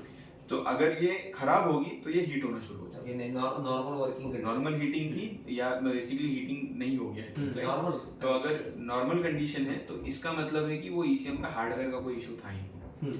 एंड नो डाउट मैग्नेटी मरेली में आपको कहूंगा ये बोर्ड्स के अंदर में काफी प्रॉब्लम आ रहा है अभी। मेन रिले का ऑन ऑफ होना, ठीक है, इंजेक्टर का 1 और 4 का ऑलरेडी 4 और प्रॉब्लम मेरे पास में भी पर्सनली आया हुआ है कि 4 अलग अलग लोगों ने बोला कि सर ये वाली गाड़ी में ऐसा प्रॉब्लम आ रहा है। यहाँ तक कि सिर्फ यही नहीं, मैं सुजुकी का और एक केस आपको बताऊंगा जो मेरे साथ भी मुझे भी स्टूडेंट के साथ में बताया था, जो कि काफी ज्यादा इंटरेस्टिंग केस था। ठीक है, एक नहीं, मेरे पास दो है, बट उसमें से फिलहाल मैं एक ही शेयर करूंगा अभी के लिए, जो बहुत ही ज्यादा यूनिक थे या मैंने खुद पहली बार सुने थे कि ऐसी भी तकलीफ हो सकती है गाड़ी में। तो पहले मैग्नेटी मरेली पे बात करते हैं। हाँ। तो मैग्नेटी मरेली का जो ये जो प्रॉब्लम है 1 और 4 का नहीं फायर होना, क्या होता है, जैसे आपका फोन होता है ना, फोन आप बहुत फास्ट यूज कर रहे हो, अब आपका फोन हो चुका है 2-3 साल पुराना, और अचानक आप एकदम टाइपिंग कर रहे हो फास्ट सिंपली व्हाट्सएप यूज कर रहे हो, फेसबुक कुछ भी यूज कर रहे हो, और एकदम से अटक जाता है। क्यों? आप इतना जल्दी इनपुट दे रहे थे कि वो काम नहीं कर पाया, वो अटक गया। ऐसे केस में हम क्या करते हैं, फोन को बंद करके चालू करते, रीसेट मारते हैं। यही रीसेट आपके ईसीएम को भी चाहिए। अगर आपका ईसीएम ठीक, अगर हार्डवेयर पूरा ओके है तो ये मामला सॉफ्टवेयर के एंड पे जा चुका है, एंड सॉफ्टवेयर के एंड पे जाने के बाद में इसको सिंपली एक रीसेट चाहिए। एंड रीसेट इसको ऐसा चाहिए कि उसका खुद का डेटा बिल्कुल ओके नहीं है, तो सिंपल सा आपको एक दूसरे वर्किंग ईसीएम से डेटा निकाल के अपने ईसीएम के अंदर पूरा डेटा डालना पड़ेगा, बट सिर्फ और सिर्फ कंट्रोलर का, ईप्रोम का नहीं, वरना आपको चाबी कोडिंग भी वापस करनी पड़ेगी। तो सिर्फ ईप्रोम का छोड़ करके कंट्रोलर का आपने फ्लैश का आपने डेटा डाला, और उसके बाद आपका ईसीएम जो है वो नॉर्मल वर्किंग कंडीशन में आ जाना चाहिए पूरी तरीके से। ये कंडीशन मैग्नेटी मरेली में काफी ज्यादा देखने के लिए मिल रही है अभी। और ये दो तरह से, तो ये भी है, दूसरा एक जो रेगुलर आ रहा है वो मेन रिले का कंटिन्यूअसली ऑन ऑफ होना, टेबल पे भी जब कनेक्ट करेंगे तब भी वही कंडीशन होता है। एंड वो केस के अंदर अगर उसको जल्दी ठीक नहीं किया गया तो वो माइक्रो प्रोसेसर को शॉर्ट कर देता है, शॉर्ट सर्किट कर देता है उसको, एंड माइक्रो कंट्रोलर आपका ओवरहीट होकर के जल जाता है, या तो शॉर्ट टू ग्राउंड हो जाता है क्योंकि उसका अंदर का सर्किट जल गया एंड उसके कनेक्शंस आपस में टच हो गए। तो ये बहुत बचना है हमें इससे कि ये प्रॉब्लम्स अगर मिले तो हम पहले सॉफ्टवेयर के ऊपर जा करके उसको रीडायरेक्ट कर लें, एंड बाद में फिर हार्डवेयर के ऊपर में जाए कि मेन रिले ऑन ऑफ होने का, क्योंकि वो खराब भी कर सकता है। जहां तक इंजेक्टर की बात आती है तो ईसीएम खराब नहीं होने वाला, तो अपनी नॉर्मल टेस्टिंग प्रॉपर करें हर कोई पर्सन, एंड उसके बाद में जाकर के आप कंट्रोलर पे डेटा रीडायरेक्ट करने के। और क्या सर, अगर इंजेक्टर बाहर खराब हो गए उसके वजह से ईसीएम के अंदर कुछ प्रॉब्लम हो सकती है? बिल्कुल, आपका इंजेक्टर बाहर शॉर्ट है कुछ, ऑफ कोर्स आपका इंजेक्टर एक कॉइल है, एक सोलोनॉइड है। एक सोलोनॉइड कुछ नहीं होता सिवाय एक मेटल रॉड पे एक वायर को लपेटा हुआ। अगर ये वायर यहाँ से कट करके, ये जो लपेटा हुआ वायर ये कट करके आपके सोलोनॉइड पे जाके टच हो जाएगा, तो उसको डायरेक्ट ग्राउंडिंग मिल जाएगी पहले ही, ठीक है, एक ये तरीका। दूसरा, अगर ये शॉर्ट नहीं हुआ है लेकिन इसमें कार्बन जम गया है तो इसकी करंट की डिमांड बढ़ जाएगी इंजेक्टर के अंदर, तो वो बैटरी से ज्यादा करंट खींचेगा, एंड वही करंट आपके इंजेक्टर से ईसीएम में जाएगा, एंड ये जाकर के कुछ ना कुछ जला देगा। तो आपका अगर इंजेक्टर भी खराब है तो इंजेक्टर मतलब ये सर एक कैपेसिटर लीक का मतलब रीजन हो सकता है कि करंट ज्यादा ये लेना, बट वो बोर्ड के अंदर लीक होने से कम चांसेस है कि ये है चांसेस, बट बोर्ड के अंदर से लीक होने पे बहुत कम चांस है कि ये हो। कैपेसिटर लीक का सर एक कुछ रीजन जिसकी वजह से कैपेसिटर लीक हो जाता है या फिर मैन्युफैक्चरिंग डिफेक्ट ऐसा कुछ? एक्चुअली मैन्युफैक्चरिंग डिफेक्ट नहीं बोल सकते, बट मैन्युफैक्चरिंग के अंदर में वो कॉस्ट कटिंग वो लोग जो करते हैं तो उसको बनाया ही इस हिसाब से जाता है कि वो एक सेट टेम्परेचर पे ही काम करे। उसका टेम्परेचर रेंज होता है maximum to maximum 120 degree Celsius के आसपास। अब ओवर टाइम आपकी गाड़ी जब चलती है तो वो उसका इंजन तो गर्म होता ही है, साथ साथ में इंजन से ज्यादा ईसीएम भी गर्म होता है, क्योंकि ईसीएम ऑलरेडी अपने अंदर से भी हीट पैदा करता है और इंजन का हीट उसके ऊपर और ज्यादा जा रहा होता है। अब आपके वायरिंग पे अगर थोड़ा बहुत कार्बन जमा हुआ है, आपके कपलर पे जमा हुआ है, तो ये लोड डाल देता है पूरे सिस्टम के ऊपर एंड ये फिर करंट खींच खींच के मांगता है। अब जब ये करंट ज्यादा आता है तो आपका बोर्ड हीट ज्यादा होता है, बोर्ड ज्यादा हीट होगा तो पूरे बोर्ड के अंदर का सबसे सेंसिटिव पार्ट है आपका कैपेसिटर, और सारा सप्लाई जो आपके बोर्ड में जाने वाला है वो सब इसके नीचे से ही होके गुजरता है। तो एक तरह से तो मैं ये भी कह सकता हूँ कि ये अच्छी बात भी है कि वो लीक हो जाता है, बजाय इसके कि कुछ और मेन आईसी या कोई मेन आपका वोल्टेज रेगुलेटर खराब हो जाए, वो खुद खराब हो जाता है। दैट इज स्टिल बेटर कि वो एक्सेप्टेबल होता है। ठीक है, तो कैपेसिटर के पास से जब वो करंट जाता है तो वो उसको गर्म करता है स्टोर होके, एंड देन कैपेसिटर बनाया गया है एल्यूमिनियम का, एल्यूमिनियम हीट होने पे एक्सपांड होता है और कैपेसिटर की का जो बॉडी है वो प्लास्टिक से कवर है, नीचे से प्लास्टिक से सील किया होता है। तो प्लास्टिक के पास में जो होल्स होते हैं नीचे, प्लास्टिक के नीचे एल्यूमिनियम बॉडी में जो होल्स होते हैं, सबसे ज्यादा वहीं से ही चांस होता है वही टेयर होकर के वहां से लीक होना शुरू होता है ओवरहीटिंग होने की वजह से। तो सर इसके अगर अपन आगे चले जाए तो कैपेसिटर अगर लीक हो रहा है, लीक हुआ अपने को दिखा है, तो क्या मतलब फाइनल यही है कि कैपेसिटर रिप्लेस कर दो, सीधा बोर्ड कस्टमर को दे दो, या फिर कुछ उसके आगे भी टेस्टिंग रहती है कि कैपेसिटर लीक क्यों हो? हमेशा अपना ठीक करने के बाद में एक हम आरसीए करते हैं हमेशा, जिसे आरसीए का मतलब होता है रूट कॉज एनालिसिस, कि किसी भी प्रॉब्लम आने का। ये वैसी बात हो गई सिंपल सी, जैसे कि एक टेक्नीशियन ने देखा अरे ये वायर कटा हुआ दिख रहा है, चलो जोड़ देते हैं और दे देते हैं। अब उन्होंने जोड़ा, तुरंत कट गया, तो वापस फिर से ये वही वाला काम हो गया कि अगर कोई टेक्नीशियन ऐसे कर रहा है कि भाई ये खराब दिख रहा था, इसको साफ किया, इसको लगा दिया और सामने वाले को दे दिया, तो हम भी वही टेक्नीशियन की तरह काम कर रहे हैं, जो कि सिंपली एक वायर कटा दिखा, उसने जोड़ दिया और छोड़ दिया, और फिर वो फिर 2 किलोमीटर गाड़ी गई और फिर कट के वापस आया, क्योंकि आरसीए किया नहीं गया। रूट कॉज क्या था उसका, कि वो प्रॉब्लम आई थी। कैपेसिटर मतलब उन्होंने चेंज किया, प्रॉब्लम तो सॉल्व किया, लेकिन किस वजह से आया था प्रॉब्लम, वो नहीं पता क्यों हुआ था, वो तो प्रॉब्लम सॉल्व नहीं हुआ, क्योंकि आप नया भी पार्ट डालोगे वो टाइम पे वापस वो शॉर्ट हो जाएगा। ये वैसे ही बात हो गई कि आपका एक वायर शॉर्ट है आपके बोर्ड से, गाड़ी के अंदर एक वायर शॉर्ट सर्किट हुआ है और आप सिंपली फ्यूज बदलते जा रहे हैं और आप परेशान हो कि अरे ये फ्यूज डाला फिर उड़ गया, ये फ्यूज डाला फिर उड़ गया। फ्यूज उड़ने का रीजन ये है कि आपका वायर कहीं शॉर्ट है, आपको वायरिंग चेक करनी है। ओके, और इसके साथ में जैसा मैं कह रहा था, एक मेरे पास में जो केस स्टडी है वो भी मैं बताता हूँ। तो सेम ऐसे जो 1 नंबर और 4 नंबर इंजेक्टर नहीं चल रहा था, ऐसे ही मेरे पास में एक प्रॉब्लम आया था अपने स्टूडेंट का, सेलेरियो गाड़ी का। सेलेरियो गाड़ी थी सुजुकी की, और उसके अंदर में प्रॉब्लम ये था कि 1 नंबर इंजेक्टर, 3 सिलेंडर गाड़ी, 1 नंबर इंजेक्टर चलता है, 2 और 3 नहीं चलता। बट प्रॉब्लम ऐसा था, सॉरी इंजेक्टर नहीं, कॉइल, स्पार्क प्लग आपकी इग्निशन कॉइल चलती है, बट प्रॉब्लम ऐसा था, अब अगर 2 और 3 नंबर नहीं चल रहे तो 2 और 3 नंबर का कॉइल खराब हो सकता है, वायरिंग खराब हो सकती है, स्पार्क प्लग खराब हो सकता है, या ईसीएम से भी प्रॉब्लम हो सकता है। प्रॉब्लम ऐसी थी कि 2 नंबर के कॉइल को जब निकाल के 1 नंबर सिलेंडर में डालो तो 2 नंबर फायर कर रहा है, और 1 नंबर जो फायर कर रहा था उसको निकाल के 2 नंबर में लगाओ तो ये बंद हो जाता है। सेम वैसे ही 1 नंबर को निकाल के 3 नंबर में लगाओ, 3 नंबर को निकाल के 1 नंबर सिलेंडर पे लगाओ, तो 3 नंबर वहां बैठ के फायर कर रहा है। एक नंबर कपलर में फायर कर रहा है, 1 नंबर जो सिलेंडर है, सिर्फ कपलर नहीं, 1 नंबर सिलेंडर, सिर्फ कपलर नहीं बदला गया, कपलर बदला गया, कपलर भी बदला गया हो तो तब भी प्रॉब्लम वैसी थी।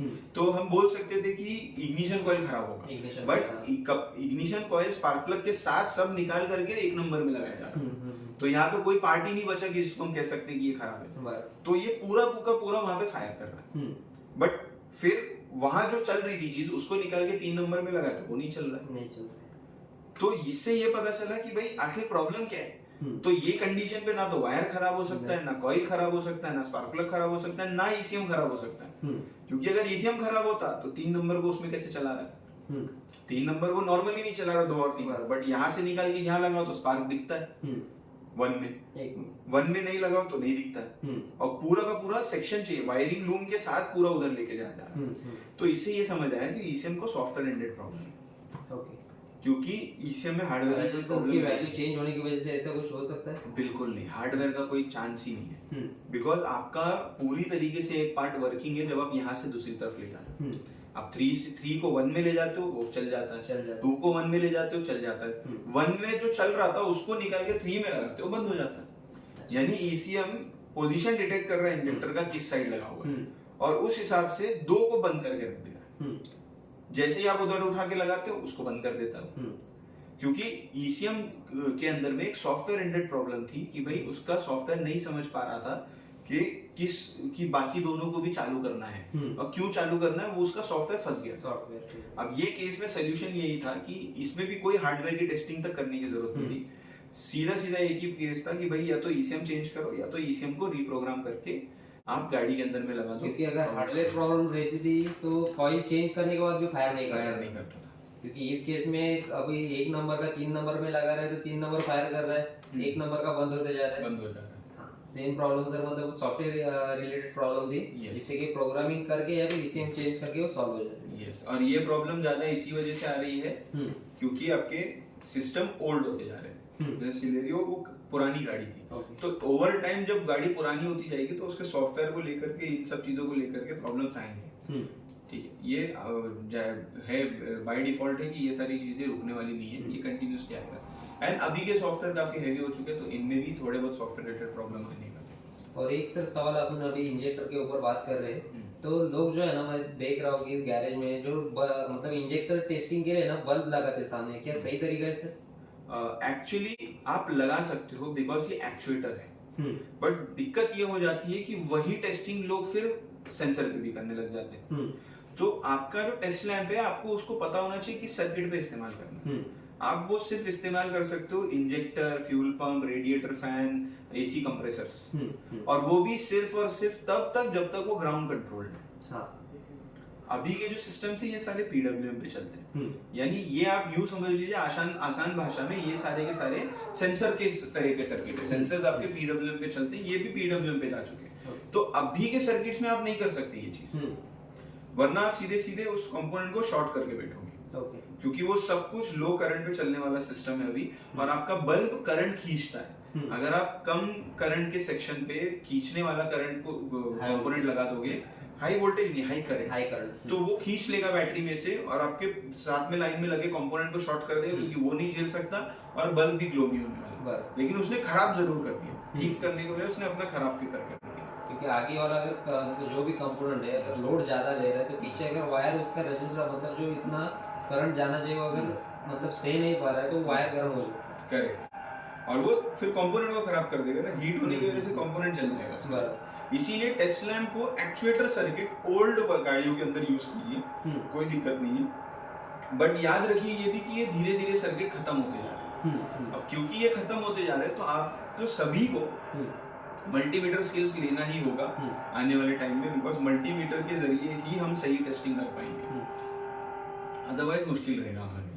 क्योंकि सर मल्टीमीटर पे अभी एक परचेस करना मतलब एक होता है कि अपना नीडल वाला और दूसरा रहता है डिजिटल, इसमें अपना मल्टीमीटर पे एक्यूरेट रीडिंग नहीं बताता है। तो इसमें क्या मतलब अपन चेक कर सकते हैं जिससे कंफर्म हो जाए कि प्रॉब्लम या मतलब ईसीएम से ही है फिर इंजेक्टर से? क्योंकि लोग क्या करते हैं कि बल्ब लगाते हैं सामने, अगर बल्ब मतलब लाइट अप डाउन कर रही है मतलब बंद चालू हो रहा है, इसका मतलब इस पे पल्स आ रहा है। तो उसमें पल्स देखने के लिए जो आप टेस्टिंग कर रहे हो वो पल्स देखने के लिए एक स्पेसिफिक टूल आता है ऑसिलोस्कोप, जिससे आपके किस पार्ट को कोई डैमेजेस नहीं होगा, कोई नुकसान नहीं होगा। ठीक है, DSO is a different thing जो मैंने पहले बताया, oscilloscope is a different thing. Oscilloscope आपका सिंपली गाड़ी पे काम करने के लिए एक लैपटॉप में एक सॉफ्टवेयर आता है, उसका एक किट आता है, उसके साथ में आपके प्रोब्स आते हैं। जब आप उतने एडवांस लेवल पे टेस्टिंग कर रहे हैं, बट उससे पहले आपको मल्टीमीटर इस्तेमाल करना अच्छे से आना चाहिए। आपको पल्स विड्थ मॉड्यूलेशन क्या होता है, उसकी फ्रीक्वेंसी क्या होती है, उसका वोल्टेज रेंज क्या होता है और उसका टाइम फ्रेम क्या होता है, ये सारी चीजें आपको समझ में आनी चाहिए, तब आप उसे इस्तेमाल करें। साथ में एक सर सर्किट टेस्टर भी आता है ना, उसमें आप फ्रीक्वेंसी चेक कर सकते हैं कि सही मेथड है। यस बिल्कुल, उसको आप बिल्कुल यूज कर सकते हो। जो आपका सर्किट टेस्टर आता है वो एक मिनी ऑसिलोस्कोप की तरह काम करता है, तो वो आपका सही होता है अगर आपको टेस्ट करना है। बट उसके साथ में भी एक चीज ध्यान रखिएगा, वो भी तभी आप सही से इस्तेमाल कर पाओगे जब आपको पता है कहाँ उसको लगाना है, कहाँ नहीं लगाना है। अगर आप उसको गलत जगह टच कर दोगे तो वो भी टेस्ट लैम्प का ही काम करेगा, बिकॉज वो भी वोल्टेज भेजने का काम कर रहा है। वो खुद वोल्टेज या करंट को भेज सकता है आपके सर्किट के अंदर में, तो आप उससे डैमेज कर सकते हो, ये चीज समझ के रखिएगा। ऐसा नहीं है कि नहीं, आपको उसका सही तरह से सही जगह पे इस्तेमाल करोगे तो बिल्कुल काम करेगा। टेस्ट लैम्प से तो कई गुना बेटर है, बट ये ध्यान रखिए आपको पता होना चाहिए कहाँ इस्तेमाल करना है। क्योंकि सर्किट टेस्टर का भी यूज हो रहा है, मतलब यूज करना आना चाहिए। Correct. क्योंकि अगर आप एक्चुएशन वहाँ पे सर्किट टेस्टर में भी ऑप्शन रहते हैं कि आप एक्चुएशन टेस्ट करके भी देख सकते हो। क्योंकि आप अगर पॉजिटिव के जगह पे नेगेटिव के जगह पे अगर आप पॉजिटिव दे दोगे तो वहाँ पे शॉर्ट कर जाएगा। और एक उसमें बेनिफिट रहते हैं मतलब सर्किट टेस्टर में, जैसे कि अगर पॉजिटिव की जगह पे आप नेगेटिव दे रहे तो अपना जो सर्किट टेस्टर है वो खुद शॉर्ट हो जाता है। लेकिन उसमें एक डिफेक्टिव है, अगर आपको नॉलेज नहीं है तो उसका एक प्रॉब्लम मतलब ऐसे कि आप अगर सिग्नल के वायर में अगर 12 वोल्टेज दे दोगे तो आप उस सर्किट को खराब कर, हाँ सर्किट या फिर जो भी कंपोनेंट रहेगा वो खराब हो जाएगा। करेक्ट। इसके मतलब सर्किट टेस्टर यूज करने के लिए भी आपको प्रॉपर नॉलेज होना चाहिए। करेक्ट डेफिनेटली नेसेसरी है। तो ये सही पता होगा, तरीका पता होगा तो ही आप उसको कर पाओगे। ठीक है सर, अपने सवाल पे बढ़ते हैं। आगे वाला सवाल है सर, बोर्ड में सर शॉर्टिंग चेक करने के लिए क्या कर सकते हैं? शॉर्ट टेस्ट करने के लिए दो रास्ते, एक काफी आसान और सीधा सरल और एक थोड़ा सा मुश्किल, एंड उसके लिए आपकी एक्सपर्टीज भी काफी ज्यादा जरूरत होती है। एक तरीका होता है सीधा सरल आसान तरीका, आपका एक रोजिन पेन आता है। आप सिंपली बोर्ड को एक्टिवेट करते हो, रोजिन आप लेते हो, रोजिन पेन का इस्तेमाल करते हो, वो एक स्मोक को अपने पूरे बोर्ड के ऊपर में डिस्ट्रीब्यूट करता है। आप उससे पूरे स्मोक को आप पूरे बोर्ड के ऊपर डालते हो और बोर्ड को उसके बाद चालू कर देते हो। क्या सर बोर्ड ऑन करने पे कंटिन्यू स्मोक देना पड़ता है ऊपर से? ऑफ रखिए बोर्ड को, और उसके बाद में उसमें एक स्मोक डालिए। स्मोक डालने के बाद में फिर आप उसको ऑन करो। जैसे ही वो ऑन होगा, जो पार्ट आपका शॉर्ट होगा, जो पार्ट शॉर्ट होगा वो तुरंत ओवरहीट होकर के निकल जाएगा, ओवरहीट हो जाएगा और उसके ऊपर से पूरा स्मोक हट जाता है। इसका प्रैक्टिकल वीडियो ट्रेनिंग में आप देख सकते हैं, ट्रेनिंग के अंदर में प्रोवाइडेड है, प्रॉपर्ली आपको देखना है तो। बट वो निकल जाता है, एंड जैसे ही वो हट जाता है इमीडिएटली आपका बाकी का हिस्सा ओके आपको पता चल जाता है, वो एक पार्ट चेंज करके सही हो जाता है। अब ये टेस्ट बेस्ट माना जाता है क्योंकि ये आसान है, सीधा है, क्योंकि इस तरीके से जब हम काम करते हैं तो बहुत ज्यादा टाइम नहीं लगता और प्रॉब्लम परफेक्ट पॉइंट पे पहुंचती है। जैसे आपका एक कैपेसिटर रहने से भी शॉर्ट सर्किट होता है, बट ओवरहीट आपकी आईसी भी होती है क्योंकि वो लगा उसके उसके सर्किट में, तो आईसी को बचा लेना होता है। तो अब हम क्या करेंगे, क्योंकि ओवरहीटिंग हो रहा है, हमें लगेगा बड़ा कंपोनेंट आईसी चेक करेंगे, हीट हो रहा है। एक्चुअली हीट हो रहा है वो छोटा सा कैपेसिटर जो साइड में लगा है और वो शॉर्ट कर रहा है। हम चेंज कर देंगे आईसी, अब देखा कि अरे ये तो अभी भी सॉल्व नहीं हुआ, बिकॉज प्रॉब्लम वहां से थी नहीं। तो ये मामले में जो आपका स्मोक टेस्ट होता है वो बहुत ज्यादा बेटर होता है पता करने के लिए। क्योंकि सर अभी भी मतलब मैं यूट्यूब या फिर जो भी अदर मतलब जैसे गूगल हो गया उनके ऊपर भी सर्च कर रहा हूँ ना कि बोर्ड में शॉर्टिंग कैसे चेक करनी, तो वो लोग सिर्फ कंपोनेंट निकालना और लगाना बोलते हैं, लेकिन टेस्टिंग कैसे करने वो कोई नहीं बताता। तो वो लंबा प्रोसेस है जो कि हम लोग भी कभी कभी इस्तेमाल करते हैं जब पिन पॉइंट नहीं होता है, क्योंकि वो लंबा प्रोसेस है कि आपकी जो पार्ट ओवरहीट हो रहा है आप फील करते हो एंड उसी पार्ट के आसपास के कंपोनेंट एक एक करके निकालते लगाते हो। जो कपाट निकालने से आपकी ओवरहीटिंग बंद होगी वही खराब था, दूसरा निकालने। तो that's a longer process. Better process है कि आप स्मोक टेस्ट करें उसको। क्योंकि अभी भी जो अपने मतलब मार्केट में जो काम कर रहे हैं मैकेनिक या फिर टेक्नीशियन ईसीएम रिपेयर करने वाले जो भी लोग हैं, वो अगर ऐसे शॉर्टिंग वाला बोर्ड आ जाए ना, वो बोलते हैं सर बोर्ड सीधा खराब है, आपको रिप्लेस करना पड़ेगा, क्योंकि इसके ऊपर वो काम ही नहीं करे। क्योंकि इसमें एक तो हो सकता है कि टाइम ज्यादा लग रहा है या फिर उनको टेस्टिंग का मेथड मालूम नहीं। करेक्ट। एंड मैं दोनों बातों से सहमत हूँ, दोनों चीजों से सहमत हूँ। पर सर इसके आगे अपन चले जाते हैं कि अगर चलो मान लो कि मेरा एमसीयू शॉर्ट है या फिर मुझे एक बोर्ड मेरे पास आया था जिसमें मुझे प्रॉब्लम मिला कि बाकी का अदर बोर्ड पूरा मतलब वाटर फ्लोडिंग की वजह से है ना पूरा बोर्ड खराब हो गया और एमसीयू मेरा सही है, और अगर मुझे एमसीयू दूसरे बोर्ड में लगाना है तो क्या मुझे फाइल दूसरी जगह से मिलेगी या फिर सेम जो एमसीयू है उसमें फाइल स्टोर रहेगी? जो आपकी एमसीयू है उसके अंदर पहले से फाइल होती है, आप सिंपली एमसीयू निकालो, एमसीयू निकाल करके दूसरे बोर्ड के अंदर में लगा दो डायरेक्टली।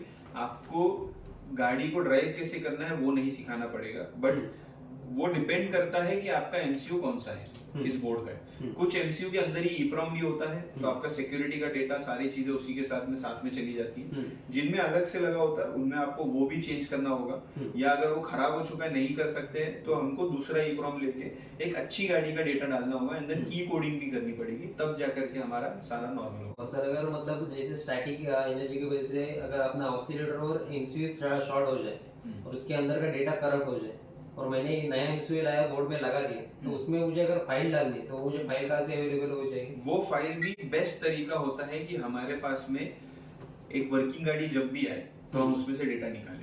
उसका रीजन ऐसा है, फाइल ट्रांसफर करने में और फाइल को इनकरेक्टली सेव करने में फाइल करप्ट हो जाती है, एंड ये रीजंस की वजह से बेस्ट होता है कि हमारे पास में डेटा खुद के पास में सेव रहे, हम अपने पास में एक डेटाबेस बना के रखें। बिकॉज जब हम अपना डेटा लेते हैं तो हमें पता है हमने क्या नाम से सेव किया, सही रखा है गलत रखा है, और साथ ही साथ में क्या वो जो वो डेटा है वो डेटा किस टूल से निकला है, कैसे निकला है, और प्रॉपर्ली चला जाए। अदरवाइज क्या होता है, अगर हमें पता नहीं है, ट्रांसफर किसी से मैंने मंगा लिया, मंगाने में सबसे बड़ा रिस्क यही होता है कि पता नहीं वो सही है क्या है, उन्होंने नाम सही दिया है, फिर नाम गलत दे दिया होगा, पता चला हमें तो फाइल आ गई। अब हम फिर ईसीएम पे ईसीएम खराब करते जाएंगे उसको सही करने के, उसको ये सोच के कि नहीं मैंने फाइल तो सही मंगाया हूँ, मेरे ईसीएम में कोई दिक्कत होगी। अब आप सेकंड हैंड में ईसीएम लेके आ रहे हो, उसमें डाल रहे हो, फिर आप सोच रहे हो कि अरे नहीं लगता ईसीएम खराब है। तो ये जो एक डाउटफुलनेस होता है ना, इससे बचने के लिए बेटर होता है कि हम जब भी हमारे पास कोई ईसीएम आ रहा है या गाड़ी भी आ रही है, हम उसमें से ईसीएम निकालें, उसमें से डेटा ले लें। क्योंकि अभी के जितने भी टूल्स है वो आपके ईसीएम मैक्सिमम ईसीएम आपके खोल करके प्रोग्राम करने की जरूरत नहीं है, आप सीधे पिन आउट से कर सकते हैं, तो रिस्क भी नहीं है अभी प्रोग्रामिंग करने में। वरना अदरवाइज पहले जब आपको सिर्फ के टैग था तो वो टाइम पे बहुत रिस्क था कि आपको ईसीएम खोल के उसमें कनेक्शंस बनाने थे। अभी वो रिस्क भी काफी हद तक कम हो चुका है। और ये जो एमसीयू की फाइल है बाहर मतलब अवेलेबल हो जाती है मार्केट में? अवेलेबल है मार्केट में, बट जैसा मैंने कहा उसमें रिस्क वही है कि हमें नहीं पता कि वो सही मिलने वाला है या नहीं मिलने वाला है। अगर सर मान लो कि मैंने बाहर मार्केट से फाइल ले ली और एमसीयू में मतलब अपलोड कर रहा हूँ, मतलब मैक्सिमम कितने टाइम में एमसीयू में अपलोड कर सकता है, उसके बाद से एमसीयू फाइल लेना बंद कर दे? वो कंपनी पे डिपेंड करता है, किस कंपनी का ईसीएम है, किस कंपनी की गाड़ी है, उसके हिसाब से। एग्जांपल, आपके जितने भी इंडिया में सबसे बेसिक चलने वाली गाड़ियां हैं उनमें किसी में कोई लिमिट नहीं है। महिंद्रा, टाटा, Hyundai, किया और Suzuki and all the way up to entry level Volkswagen vehicles, इन सभी गाड़ियों के अंदर में, और अब अमेरिकन तो ऑलमोस्ट बंद हो चुका है इंडिया के अंदर, अदरवाइज मैं फोर्ड को, शेवरले को भी इंक्लूड कर देता। फिलहाल जो जीप है, जीप भी अगर आप कंसिडर करो, इनमें से किसी भी गाड़ी के, किसी भी ब्रांड की किसी भी गाड़ी के अंदर में कोई लिमिट नहीं है डेटा रीड राइट का, अनलिमिटेड टाइम्स आप रीड राइट कर सकते हो। अगर आप जाते हो मर्सिडीज, BMW, ऑडी एंड ये पॉश, बेंटली, इन सारे ब्रांड्स के ऊपर में, तो इनके ईसीएम के अंदर में एक लिमिट होता है 2 टाइम्स, 5 टाइम्स, 10 टाइम्स, 15 टाइम्स का, जो आपको आपके डिवाइस से एक्चुअली नहीं पता चलेगा, वो सिर्फ और सिर्फ उनके ऑफिशियल डिवाइसेस ही बता सकते हैं। हालांकि आपको उनकी फ्लैशिंग करने के लिए ऑफिशियल डिवाइस ही लगेगा। लेट्स से, क्योंकि ईसीयू जो है, जो हमारे प्रोग्रामिंग टूल्स टेबल के होते हैं, इनके अंदर में प्रोग्रामिंग ईसीएम के हिसाब से होती है, ना कि गाड़ी के हिसाब से। तो उसी गाड़ी का ईसीएम होगा तो ये उसकी फाइल निकाल देगा, वापस से डाल भी देगा, बट वो बता नहीं पाएगा कि आपको ये कितनी बार हो सकता है, क्योंकि वो जो लॉकिंग है वो सॉफ्टवेयर के अंदर पता है सॉफ्टवेयर को कि कितनी बार रीड राइट होना है, तो वो आपको पता नहीं चलेगा, वो सिर्फ ऑफिशियल टूल। मैक्सिमम लिमिट अगर क्रॉस कर दो उसके बाद से ईसीएम लॉक, कुछ ऑप्शन उसको रिपेयर करने का, एमसीयू आपको रिप्लेस करना होगा और एक अच्छी आईडी का उसमें डेटा डालना होगा, तभी जाकर के ओके होगा, अदरवाइज कोई चांस नहीं। ठीक है सर, अभी मार्केट में जैसे अपना इसका एमसीयू का बोल दिया ना, वैसे डीपीएफ नया जो अपना सिस्टम आया है, उन लोग क्या करेंगे, जो भी हम मतलब मैं सर्विस डिपार्टमेंट हैंडल करता हूँ ना, उसमें कॉल आते हैं कि सर मुझे डीपीएफ ऑफ करने की फाइल चाहिए, तो सर क्या आप ये फाइल प्रोवाइड करते हो?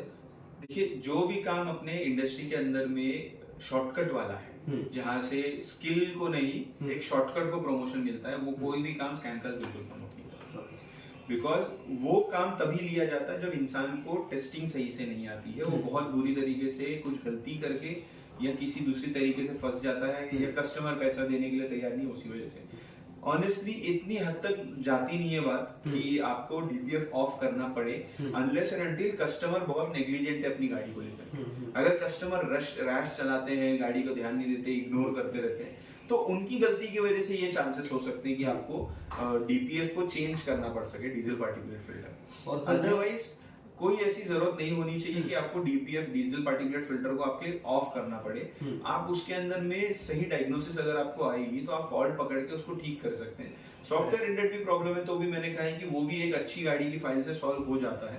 दूसरा एक प्रॉब्लम मैं आप लोगों को एक अवेयर करना चाहूंगा, डीपीएफ ऑफ की फाइल्स अवेलेबल तो है बट काफी रेगुलरली मुझ तक कंप्लेंट्स आई है। हम लोग प्रोवाइड बिल्कुल नहीं करते बट जिन्होंने यूज किया होगा किसी न किसी से, क्योंकि यूट्यूब से हर जगह से लोग कनेक्टेड है, तो वो कहते हैं सर इसके अंदर में डीपीएफ ऑफ की फाइल डाली थी, 2-3 महीना अच्छी खासी गाड़ी चली, अब गाड़ी जो है गाड़ी में कोई प्रॉब्लम नहीं है, कुछ नहीं है, लेकिन गाड़ी का ईसीएम जो है वो बंद पड़ चुका है पूरी तरीके से, इंजन चालू नहीं हो रहा। इसका रीजन भी ये है क्योंकि वो फाइल्स जो है वो आफ्टर मार्केट में एडिट की जाती है।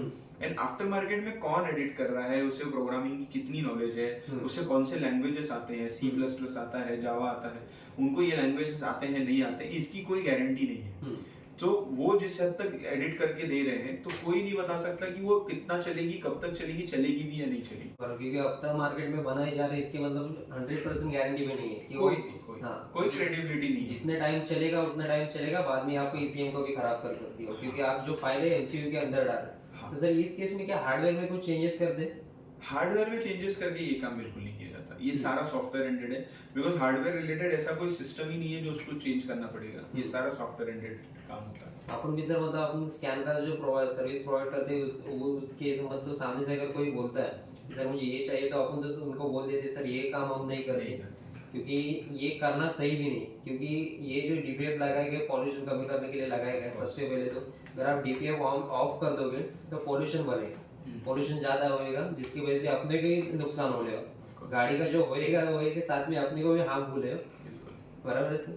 उसके बाद से सर एक प्रॉब्लम है कि अपन भाई हार्डवेयर के ऊपर तो ये कर लिए, अभी जाते सर प्रोग्रामिंग के ऊपर सॉफ्टवेयर के लिए, बराबर। एक जो सर बोर्ड था ना, उन्होंने अभी बोर्ड का नाम तो याद नहीं आ रहा है, लेकिन उसमें है ना कि प्रॉब्लम ऐसा था कि आप गाड़ी के ऊपर उसको लगाओगे तो गाड़ी के ऊपर स्कैन होता था, लेकिन जब आप केटेक से रीड करने जा रहे हो तो उस केस में वो रीड नहीं लेता था, कनेक्शन एरर करके कम्युनिकेशन एरर करके बताता था, लेकिन कैन बॉक्स पे लगाओगे तो वो रीड करता था।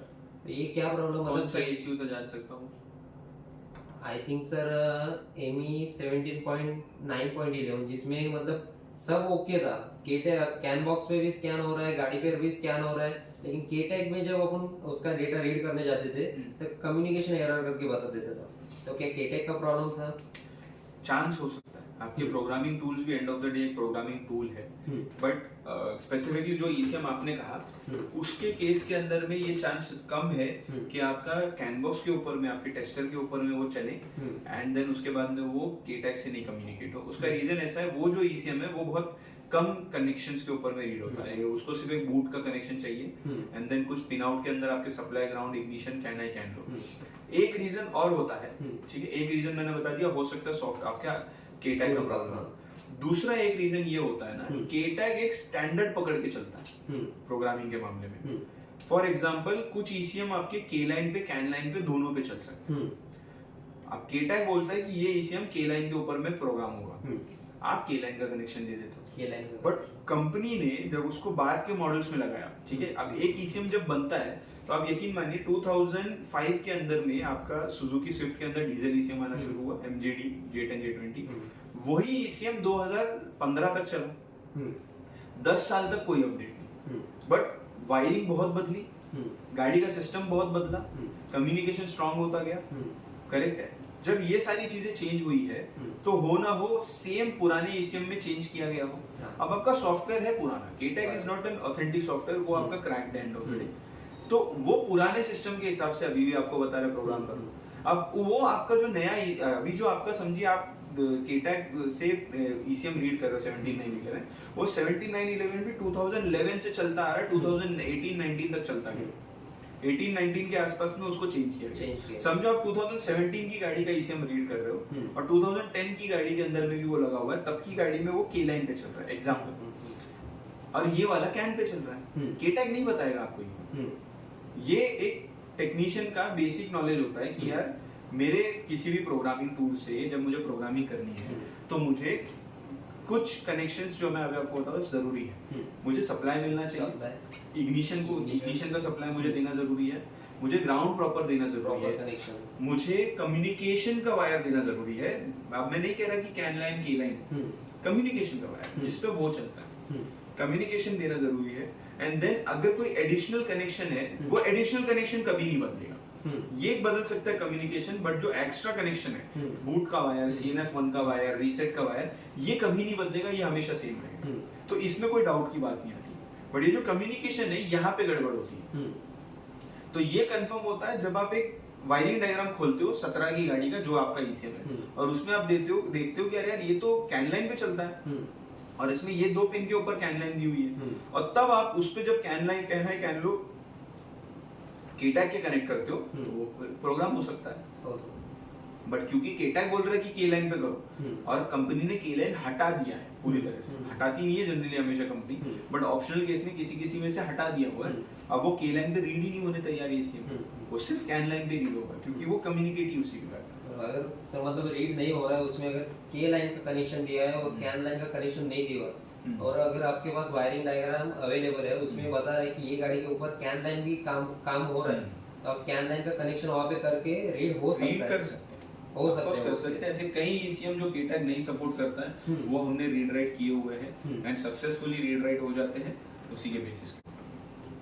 ठीक है सर। एक और सर सवाल की चाबी कोडिंग जो होती है ना, उसमें मतलब सामने वाले ने कॉल किया था, उस केस में वो बोल रहा था सर मैं गाड़ी के ऊपर है ना चाबी कोडिंग कर रहा हूँ, मतलब की कोडिंग कर रहा हूँ, लेकिन वो गाड़ी के ऊपर नहीं हो रही। और जब मैं उन्होंने पूरा सेट निकाल के मैंने एक ECM रिपेयर करने वाला था उसके पास दे दिया, तो उसने ऑन टेबल चाबी कोडिंग कर दिया और वो सक्सेस हो गया, वही पार्ट ले लिया। तो क्या सर प्रॉब्लम वायरिंग में थी? क्योंकि उन्होंने वायरिंग तो बोला मुझे कि पूरा वायरिंग चेक किया, पूरा वायरिंग सही है। तो सर प्रॉब्लम क्या हो सकती है? क्योंकि अगर सभी कंपोनेंट भी ऑन टेबल उसी गाड़ी के, और गाड़ी के ऊपर वायरिंग भी सब सही, तो सर ये प्रॉब्लम कहाँ पे हो सकती है? तो ये केस में अगेन दो हिसाब आता है। एक आपको पहले देखना होगा कि गाड़ी प्रीमियम है या बेसिक। प्रीमियम गाड़ी, ठीक है। अगर गाड़ी प्रीमियम है या बेसिक, मैं आंसर दोनों चीजों का दूंगा। अगर गाड़ी बेसिक है, बेसिक व्हीकल है, सादी सी, तो सिंपल सी बात है, सामने वाले पर्सन ने गाड़ी की वायरिंग पे काम नहीं किया है, जिस वजह से गाड़ी में प्रोग्रामिंग नहीं हो रही है। टेबल पे सेम किट पे प्रोग्रामिंग होगी, क्योंकि कोई भी बेसिक गाड़ी को सिर्फ 2-3 मॉड्यूल को ही आपस में बात करना होता है। इमो मॉड्यूल ECM से बात कर लेता है, प्रोग्रामिंग हो जाती है, या इमो मॉड्यूल ECM से बात कर लेता है, या क्लस्टर से बात कर लेता है। ये 2 मॉड्यूल के अलावा कोई एक्स्ट्रा मॉड्यूल नहीं होता जो कि प्रोग्रामिंग करने के वक्त में जरूरत पड़ती है। First thing.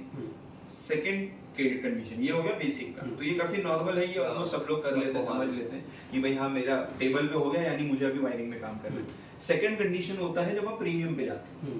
प्रीमियम गाड़ियों के अंदर सिक्योरिटी जो कंडीशंस होती है वो काफी क्रिटिकल होती है। ठीक है। अब जब सिक्योरिटी के मामले में बात आती है प्रीमियम गाड़ियों में, तो गाड़ी के ऊपर में जब आप उसको प्रोग्राम करते हो ना, तो उसका एक पूरा प्रोसेस होता है, ठीक है, जिसे हम प्रोसीजर कहते हैं आपके प्रोग्रामिंग का। पूरा एक प्रॉपर की कोडिंग प्रोसीजर होता है, जिसके अंदर बैटरी वोल्टेज से लेकर के गाड़ी का कंडीशन से लेकर के गाड़ी मतलब खड़ी होनी चाहिए, आपके ये इग्निशन ऑन होना चाहिए, कितने सेकंड के बाद ऑन होना चाहिए, उसके अलावा में आपका मॉड्यूल कनेक्ट होने के बाद में उसको कितना वोल्टेज मिलते रहना चाहिए, ये सब देखती है गाड़ी।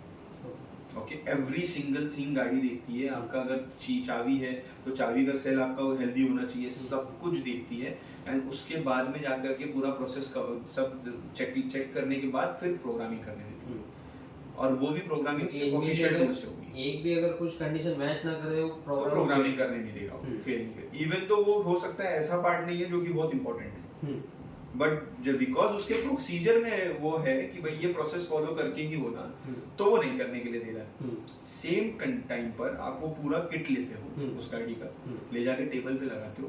अब यहाँ पे कंडीशंस बदल जाती है, क्योंकि आप टेबल के ऊपर में टूल कौन सा यूज कर रहे हो ये भी डिपेंड करता है। अब टूल 2 टाइप के आते हैं। गाड़ी पे आप एक ही टाइप का यूज कर सकते हो जो कि उसका ऑफिशियल टूल है। प्रीमियम के मामले में BMW के लिए आइस्ता, आपका मर्सिडीज के लिए जेंट्री, ओडिसी ऐसे। बट टेबल के ऊपर में हमारे पास हेक्स प्रोग्रामर्स होते हैं जो हेक्स कोड प्रोग्राम करते हैं। हेक्स कोड प्रोग्राम को कोई फर्क नहीं पड़ता कि गाड़ी कौन सी है, वो आपका मॉड्यूल लेगा, मॉड्यूल के अंदर में सिंपली डेटा उसमें से निकाल लेगा और वापस उसके अंदर पुट कर देगा। उसको मतलब आपको सर अगर प्रोग्रामिंग करना है तो गाड़ी कौन सी है उसको बताने की जरूरत नहीं, मैक्सिमम केस में उसको जरूरत नहीं पड़ती। वो तो चेक करेगा कि उसका हार्डवेयर या फिर जो भी कुछ नंबर रहेगा उसके हिसाब से वो काम करे। यस, एंड वो सिंपली डेटा एडिट करके आपके चाबी का डेटा उठा करके उसको बराबर से बता देगा कि भाई देखो ये की से आपको चालू होना है। तो वहां पे कई सारे कंडीशंस माइनस कर दिए जाते हैं, व्हीकल कंडीशंस कम कर दिए जाते हैं। ये सेम केस आपको ईसीएम फ्लैशिंग के साथ भी देखने के लिए मिलता है। जब आप फ्लैशिंग करते हो तो प्रीमियम गाड़ियों में गाड़ी के ऊपर बहुत सारी डिमांड्स हैं। आपका वोल्टेज, बैटरी का टेम्परेचर, आपका उसके बाद में ईसीयू का कंडीशन, आपका बाकी सबके उसमें 3 स्टेप्स है, 3 डिफरेंट स्टेप्स भी होते हैं। आपको एडेप्टेशन, कोडिंग एंड देन आपको flashing, coding and then adaptation करना होता है। इतने स्टेप्स है। टेबल पे आप आ जाते हो ये सारे स्टेप कैंसिल आउट हो जाते हैं, सीधे सीधे फाइल रिट्राइट होती है। तो यही अप्लाई होता है कोडिंग के मामले में भी कि गाड़ी पे कंडीशंस होती है जो मीट नहीं की गई तो नहीं पता। और क्योंकि हमारे पास डेटा अवेलेबल होता नहीं कंपनी का डायग्नोस्टिक मैनुअल मर्सिडीज का कोई लाके नहीं दे रहा, VW का कोई जल्दी लाके नहीं दे रहा। हमारे पास कुछ है जिसके थ्रू हम सर्टेन टिगुआन, टाइगोन, वर्टिस ये सब का कर लेते हैं आराम से, हमारे पास है। बट बाकी तो कोई लाके नहीं दे रहा है अनलेस एंड आप सोर्स करो। तो आपको प्रोसीजर नहीं पता तो गाड़ी पे नहीं होता। टेबल पे प्रोसेस खत्म हो जाता है, एंड टेबल पे जो भी प्रोसेस होता है वो आपका जिस टूल से आप कर रहे हो वो टूल खुद बताता है। तो वो वहां पर गलती होने के चांसेस कम हो जाते हैं और वहां काम हो जाता है, यहाँ नहीं हो पाता। ये रीजन, ये एक फर्क होता है टेबल पे प्रोग्रामिंग करने में और गाड़ी पे। सर अपने प्रोग्रामिंग के इसमें है ना, एक मैं आपको एक सवाल पूछता हूँ कि हार्डवेयर रिलेटेड है, लेकिन अपना मतलब ईसीएम छोड़ के ईपीएस के ऊपर है। तो उसमें एक कॉमन सा प्रॉब्लम है कि हार्डवेयर एरर करके कोड आ जाता है हुंडई की गाड़ी में ईपीएस में। तो ये सर उसका सॉल्यूशन क्या है कि सब लोग जो चेक कर रहे हैं उनमें प्रॉब्लम कुछ नहीं मिल रहा है, तो इसका सॉल्यूशन क्या हो सकता है? तो देखिए, ईपीएस का हार्डवेयर एरर जब बोलता है ना, ये है एक्चुअली ये hardware problem primary. Software ended बहुत कम जाती है, जल्दी जाती है, और अगर जा रही है तो इसका मतलब सामने वाले पर्सन सही से टेस्ट नहीं किए है तभी जाकर जाए। इसका मैक्सिमम केस में ऑलमोस्ट सभी लोगों ने इसका आंसर दिया हुआ है, और कितने वीडियोस देखोगे मिल जाएगा। इसमें सब एक ही बात बोलते हैं, रजिस्टर्स चेक करो, रजिस्टर्स चेक करो, प्रॉब्लम सॉल्व हो जाएगा। सब लोग यही बोल रहे हैं कि रजिस्टर चेक करो। बट ईपीएस में सिर्फ रजिस्टर तो होता नहीं है, उसमें और भी चीजें होती हैं। तो जब हार्डवेयर एरर ईपीएस बोलता है ना, तो वो कोई भी एरर हो सकता है। हार्डवेयर में बहुत सी चीजें आती है, सिर्फ रजिस्टर नहीं आते, आपके रिले भी आता है। जो रिले ऑन हुए बिना आपका ईपीएस ऑन नहीं होगा। आपका कंट्रोलर भी आता है, आपकी टॉर्क मोटर की ड्राइवर आईसी भी आती है। बट इस मामले के अंदर में क्योंकि फॉल्ट स्पेसिफिक नहीं है कि अंदर क्या खराब है, वो बता नहीं रहा, तो उसमें आप सिर्फ 1-2 चीजें ही जो है वो कैंसिल कर सकते हो, जिसमें से एक है कि आप सेंसर ओके है ये समझ लो, क्योंकि सेंसर ओके होगा ये फॉल्ट नहीं आएगा। सेंसर नहीं आएगा। आपका जो मॉसफेट है, टॉर्क मोटर का जो सर्किट होता है अंदर मॉसफेट से बना, वो ओके। इसमें केसेस सिर्फ रह जाते हैं कि हो सकता है आपका रिले ऑन नहीं हो रहा है, या आपके जो रेजिस्टर्स है वो रेजिस्टर्स ऑन नहीं हो, रेजिस्टर सही से वो काम नहीं कर पा रहे। ये 2 कंडीशन के अंदर में प्रॉब्लम है, या लास्ट टू लास्ट चला जाता है आपका मेन माइक्रो कंट्रोलर का इशू हो सकता है।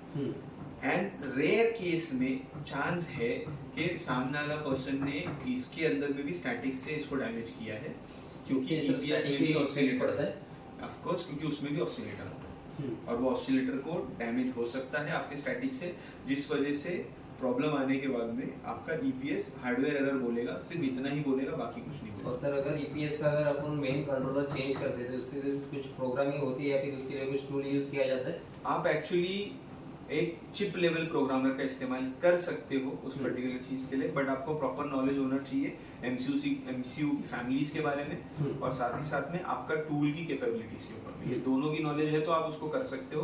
तब तो आप किसी भी मॉड्यूल का डेटा रीड कर सकते हो। आपको दिस इज एमसीयू की फैमिली समझ में आनी चाहिए, और आपको आपका प्रोग्रामर टूल की ताकत पता होनी चाहिए क्या है, आपका चिप लेवल प्रोग्रामर लगता है उसके। ठीक है सर, अपन अभी प्रोग्रामिंग के ऊपर जो अपने सवाल है आगे वाले 2 ही सवाल है वो पूछ लेते हैं। सर प्रोग्रामिंग कितने टाइप की होती है? ईसीएम में प्रोग्रामिंग कितने टाइप की होती है? प्रोग्रामिंग जो है वो बेसिकली 3 डिफरेंट मोड्स में की जाती है। 3 डिफरेंट मोड्स, एक है आपका बेंच मोड, एक है आपका बूट मोड, और एक है आपका वाईओपीडी। ओके। इसमें सबसे ज्यादा जो कॉम्प्लेक्स होता है प्रोसेस के मामले में, प्रोसीजर के हिसाब से, वो होता है वाईओपीडी में। क्योंकि वाईओपीडी में हमें लगता है कि हमने बस एक कनेक्टर लगा दिया, यहाँ से फाइल पकड़ी और वो चलेगी, बट एक्चुअली वाईओपीडी में करने के वक्त में काम काफी सारे क्रिटिकलिटीज होते हैं उसमें, क्योंकि आपकी पूरी गाड़ी की वायरिंग प्ले कर रही है। अगर आपकी वायरिंग के अंदर में कार्बन वगैरह बैठा हुआ है कैन लाइन में या लूज कांटेक्ट है, क्योंकि वो आपको दिख नहीं रही चीज में, आप गाड़ी के अंदर बैठे हो, अगर उनमें से कोई भी छोटी मोटी भी गड़बड़ है या आपका गलती से भी गाड़ी में लगे रहते वक्त आपका कनेक्टर लूज हो जाता है, तो आपका डेटा चढ़ते चढ़ते रुक जाएगा या जाएगा ही नहीं। जाएगा ही नहीं इज बेटर, चढ़ते चढ़ते रुक जाएगा इज वर्स, क्योंकि वो टाइम पे अगर बैटरी वोल्टेज भी कम हो जाए तो आपका ईसीयू बंद हो जाएगा और उसके बाद में वो आधा डेटा लेगा, आधा नहीं लेगा, और फिर उसके बाद आप कभी उसको चालू नहीं कर सकते। तो वाया ओबीडी आसान है, बट उसकी कंडीशंस मीट होना जरूरी है, वरना हमारे लिए मुश्किल हो सकती है उस मामले में। सॉरी। इससे सबसे इजी और सबसे बेस्ट जो समझते हैं अभी एज मच एज पॉसिबल जिसमें काम हो सके, वो है आपका बूट मोड के ऊपर। बूट मोड में आप सिंपली ईसीएम लेते हो टेबल पे और बिना ईसीएम खोले पिन के ऊपर ही सीधा कनेक्शंस लगाते हो जो आपका ईसीयू डिमांड करता है, और आप रीड कर लेते हो और फाइल राइट कर लेते हो। ये सबसे सेफेस्ट और इजीएस्ट मेथड है boot mode, one of the safest and easiest. और इसके बाद में फिर आता है बेंच मोड। ठीक है, आपका सबसे ज्यादा रिस्की है वाया ओबीडी काम करना, उसके बाद में आपका बेंच मोड है रिस्की, उसके बाद में फिर आपका बूट मोड है। बूट मोड पे कम चांस होता है क्योंकि आप बहुत सी चीजें खुद से कंट्रोल कर सकते हो। ओके, आप सप्लाई दे रहे हो, आप एक बैटरी से सप्लाई दे सकते हो अपने टूल को, तो बहुत सी चीजें आपके कंट्रोल में होती है, तो बचने के चांसेस ज्यादा होते हैं बूट मोड में, बेंच मोड में नहीं। अब बेंच मोड में आप क्योंकि कनेक्शन सोल्डर कर करके बनाते हो, तो रिस्क होता है कि आपने वायर थोड़ा सा ज्यादा ताकत से लगा दिया या खींच दिया, आप पैड को उखाड़ दोगे, अब वो पैड चला गया, अब आपको नई जगह ढूंढनी पड़ेगी प्रोग्रामिंग करने की, उसी पॉइंट को सोल्डर करने की, एंड उसकी भी हदें होती है, आपको एक से दूसरा तीसरा मौका मिलता है, फिर उसके बाद बात आ जाती है एमसीयू की पिन पे, और पिन टूट गई तो फिर कहानी खत्म, फिर आप प्रोग्राम उसको कभी नहीं कर सकते, तो ये रिस्की हो जाता है। तीन पॉइंट मतलब प्रोग्रामिंग के तीन टाइप्स है, एक ओबीडी, दूसरा होता है आपका बेंच मोड, तीसरा है बूट मोड। ठीक है सर, अभी और मार्केट में एक और सवाल है कि जिसमें लोग बोल रहे हैं कि sir ECM cloning, ECM flashing, ECM programming, coding, ये सर क्या है, मतलब एक सेम ही है कि डिफरेंस है? इसको मैं एकदम आसान तरीके से समझाता हूँ, ऐसे तरह से कि जितने भी टेक्नीशियंस यहाँ पे है, चाहे आप मैकेनिक रहो या डायग्नोस्टिक टेक्नीशियन हो, आपने अगर कभी स्कैनर यूज किया हो तो आप सबसे आसानी से समझ जाओगे, अगर मैकेनिक भी हो तो भी आप समझ जाओगे। ठीक है, आप डायग्नोस्टिक टेक्नीशियन जितने भी है वो सभी स्कैनिंग करते हैं। आप होंडा में जब कनेक्ट करते हो स्कैनर, तो होंडा ईसीएम को पीजीएमएफआई कहता है। आप बीएमडब्ल्यू में स्कैनर कनेक्ट करते हो, वो ईसीएम को डीएमई बोलता है। आप जब टोयोटा में करते हो, कुछ गाड़ियों में वो इंजन ईएफआई कहता है। आप सुजुकी में करोगे ईसीएम कहेगा, महिंद्रा टाटा में करोगे ईएमएस कहेगा। सब सिर्फ शब्दों को बदल रहे हैं। ईसीएम इंजन कंट्रोल मॉड्यूल होता है, ईएमएस इंजन मैनेजमेंट सिस्टम होता है, डीएमई डिजिटल मोटर इलेक्ट्रॉनिक्स होता है, आपका पीजीएमएफआई जो होता है वो purge gasoline, PGMFI purge gasoline module fuel injection के लिए, कंट्रोलिंग के लिए होता है। तो और फिर आपका इंजन ईएफआई होता है, इंजन इलेक्ट्रॉनिक फ्यूल इंजेक्शन।